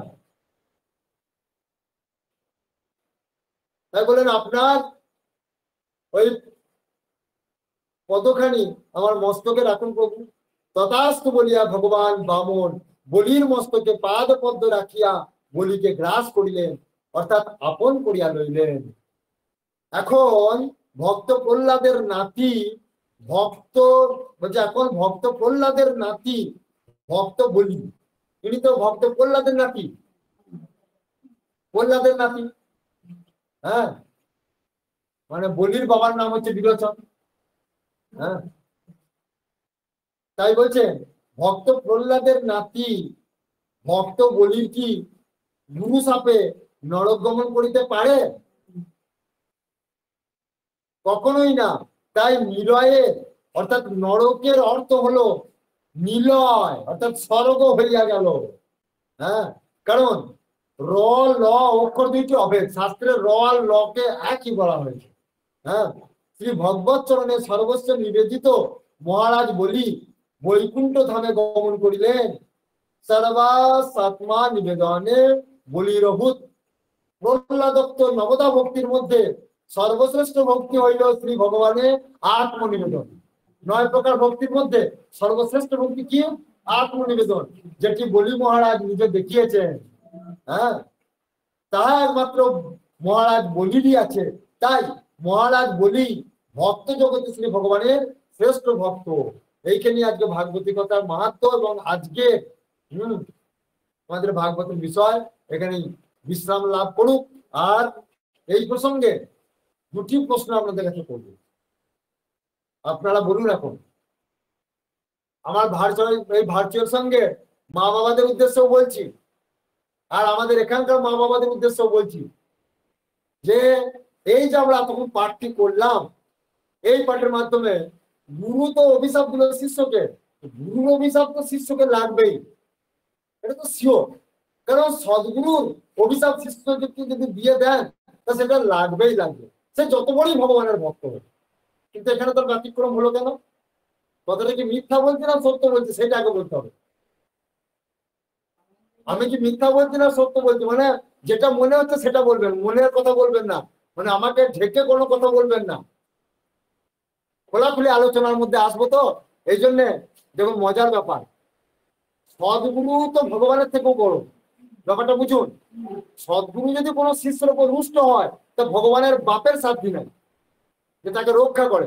গুরু রুষ্ট হলে কৃষ্ণ কি বলছে? রাখিবারে নাড়ে। গুরু রুষ্ট হলে কৃষ্ণ রাখিবারে নাড়ে, কৃষ্ণ রুষ্ট হলে গুরু রাখিবারে পারে। তাহলে এই ক্ষেত্রে ব্যতিক্রম হলো কেন?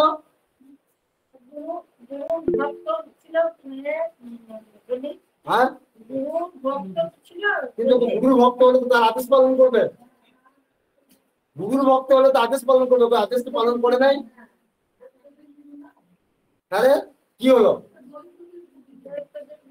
হ্যাঁ, বলুন বলুন। আচ্ছা আচ্ছা, দাঁড়ান একবার, দাঁড়ান আপনি একবার দাঁড়ান, আপনি ধরে ফেলছেন, একবার দাঁড়ান। যাচ্ছেন অনেকটা। আচ্ছা, এই দিকে আর কারো আছে? কেউ কিছু বলবেন কি? ওইদিকে আরে যে যা পারে বলুন না, বলুন না, বলো। হ্যাঁ, বুঝেছো, বলো।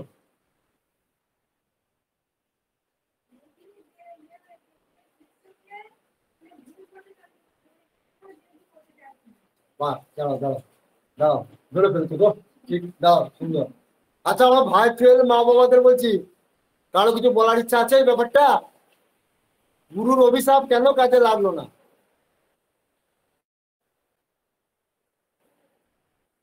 কিছু বলছে কি? শুনতে পাচ্ছি কি? বলছে না? কেউ বলছেন না? হ্যাঁ কিংবা না, কিছু তো একটা বলুন।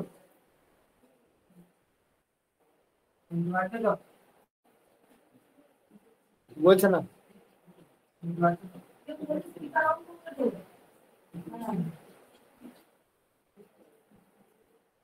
বলছে না? বলছে কি?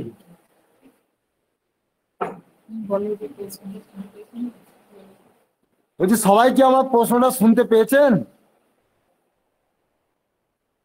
প্রশ্নটা কি আমার শোনা গেছে? হ্যাঁ হ্যাঁ হ্যাঁ, শোনা গেছে। আচ্ছা, ওই তাহলে এক উত্তর কি দিতে ইচ্ছা করছে না? অধমের একটু প্রশ্ন কি উত্তর দিতে ইচ্ছা করছে না? আমি যে 2 ঘন্টা যাবত চিৎকার করলাম, তাহলে আমার মা বাবারা তার মূল্য কি দিচ্ছে? সবাই বলছে তো সেই জন্য আমরা বলছি না, শুনছি। ওই যে ওই যে উনি ওই যে বললেন না একজন, যে উনি দৈত্যকুলেই যত জন্মগ্রহণ করেছেন, উনি তো প্রহ্লাদের নাতি। সেই হিসাবে ওনার মানে ওই স্বভাবটা থেকে গেছে। কিন্তু উনি যে গুরুর বাক্য লঙ্ঘন হ্যাঁ, করেননি, কিন্তু গুরু হ্যাঁ। বাক্য লঙ্ঘন, কিন্তু আবার এই এনাদের এই যে ওনাকে উদ্ধার করার জন্যই তো বলিরাজ হয়তো ওনার কাছে এসেছিলেন, যে উনি ওনার পাদপদ্ম যখন ওনার মস্তকে পড়বে হয়তো উনি উদ্ধার হয়ে যাবেন। আচ্ছা বেশ, এটা একটা মত হলো। আচ্ছা বেশ। আচ্ছা, আর কেউ কেউ কিছু বলবে? হ্যাঁ, জয়গুরু স্যার। হ্যাঁ, জয় গুরু রাধে শ্যাম, বলো বেটা বলো। বলছি বলি মহারাজা, যে গুরুদেব শুক্রাচার্য, যে উনি তো বলি রাজাকে মানে যে সদ্গুরুর আসল লক্ষ্য হচ্ছে ভগবানের চরণ পাইয়ে দেওয়া। তো উনি তো ভগবানের চরণ পাইয়ে দেওয়া থেকে রুখে দিচ্ছেন। তাহলে তো সেই ক্ষেত্রে তো উনি তো আর সদ্গুরু হলেন না, সদ্গুরুর মাতৃ তিনি সাক্ষাৎ ভগবান, এবং ভগবানকে পাইয়ে দেবেন। হ্যাঁ, বাহ। এইটি হচ্ছে আসল উত্তর, বাহ। হ্যাঁ, হ্যাঁ। এই আমাদের বিনোদ বিহারীর মা ওই কথা বললে, আর আমাদের কবিতা মা ওই কথাটাই বলছিল। যাই হোক, ওই কথাটাই বললে। হ্যাঁ, হ্যাঁ, ঠিক ঠিক বলেছে। অর্ঘ। হ্যাঁ, আমাদের সুব্রাদিও হ্যাঁ অনেকটা বলেছে ওই ব্যাপারটাই। তা মানে জিনিসটা দাঁড়াচ্ছে যে সদ্গুরুর বাক্য একমাত্র শিষ্যের ক্ষেত্রে। শুক্রাচার্য সদ্গুরু নন, তিনি তো রাক্ষসদের গুরু, অসুর কুলের গুরু। তাহলে তিনি তো তাকে ভুল পথে পরিচালিত করছেন, তাকে তো ভগবত পথে নিয়ে যাচ্ছেন না, তাকে তো সৎ পথে নিয়ে অসৎ পথে নিয়ে যাচ্ছেন। অথচ দেখুন, তার সাধনার দ্বারা তিনি কিছু জানতে পেরেছেন যে ইনি সাক্ষাৎ ভগবান। ব্যাপারটা বুঝুন। আর একটা এখানে তথ্য লুকিয়ে আছে। বলছেন যে শুক্রাচার্য প্রথমে ধরে নিতেন যে ইনি সাক্ষাৎ ভগবান, তাহলে তার সাধনা কিন্তু কম নাই, সাধনা কিন্তু কম নাই। তার মানে এটা কি বোঝাচ্ছে? ভাগবত থেকে আমাদের কি শিক্ষা দিচ্ছেন? যে শুধুমাত্র ভগবানকে জানাটাই আসল বিষয় নয়, ভগবানকে জানাটাই আসল বিষয় নয়, ভগবানের সেবায় যুক্ত হওয়াটা আসল কাজ। উনি তো ভগবানকে জেনেছেন, কিন্তু উনি ভগবানের সেবা করেননি শুক্রাচার্য, আর তার শিষ্যকে সেবা কার্যে নিযুক্ত করেননি। কিন্তু সদ্গুরু কি করবেন? সর্বদা তার শিষ্যদেরকে ভগবানের পথে নিয়ে যাবেন, ভক্তদেরকে সেবার সুযোগ করে দেবেন। সেই জন্য এখানে কি হলো, তার অভিশাপটা কাজে লাগলো না। আর বলি মহারাজ একটা মহান কৃতিত্বের কাজ করেছেন কি, ওই যে বললেন গুরুদেব প্রচ্ছন্ন ভাবে লিখে দিয়েছেন যে তিনি যেহেতু ভক্ত প্রহ্লাদের নাতি, সেই জন্য তিনি সেই তার দাদুর পাঠাটা রেখেছেন। বলেন তিনি ছিলেন সদ্গুরুর শিষ্য, নারদজির শিষ্য। তাহলে আমি আমার ওই রকম দাদুর নাতি হয়ে আমি ওই ভুল কাজ করবো? আমি অসৎ গুরুর কথা শুনবো? আমার দাদুর কথা শুনবো। আমার দাদু যে পথ দেখিয়ে দিয়ে গেছে ভালো পথ, সেই পথ আমি গ্রহণ করবো। অতএব আমি সত্য স্বরূপ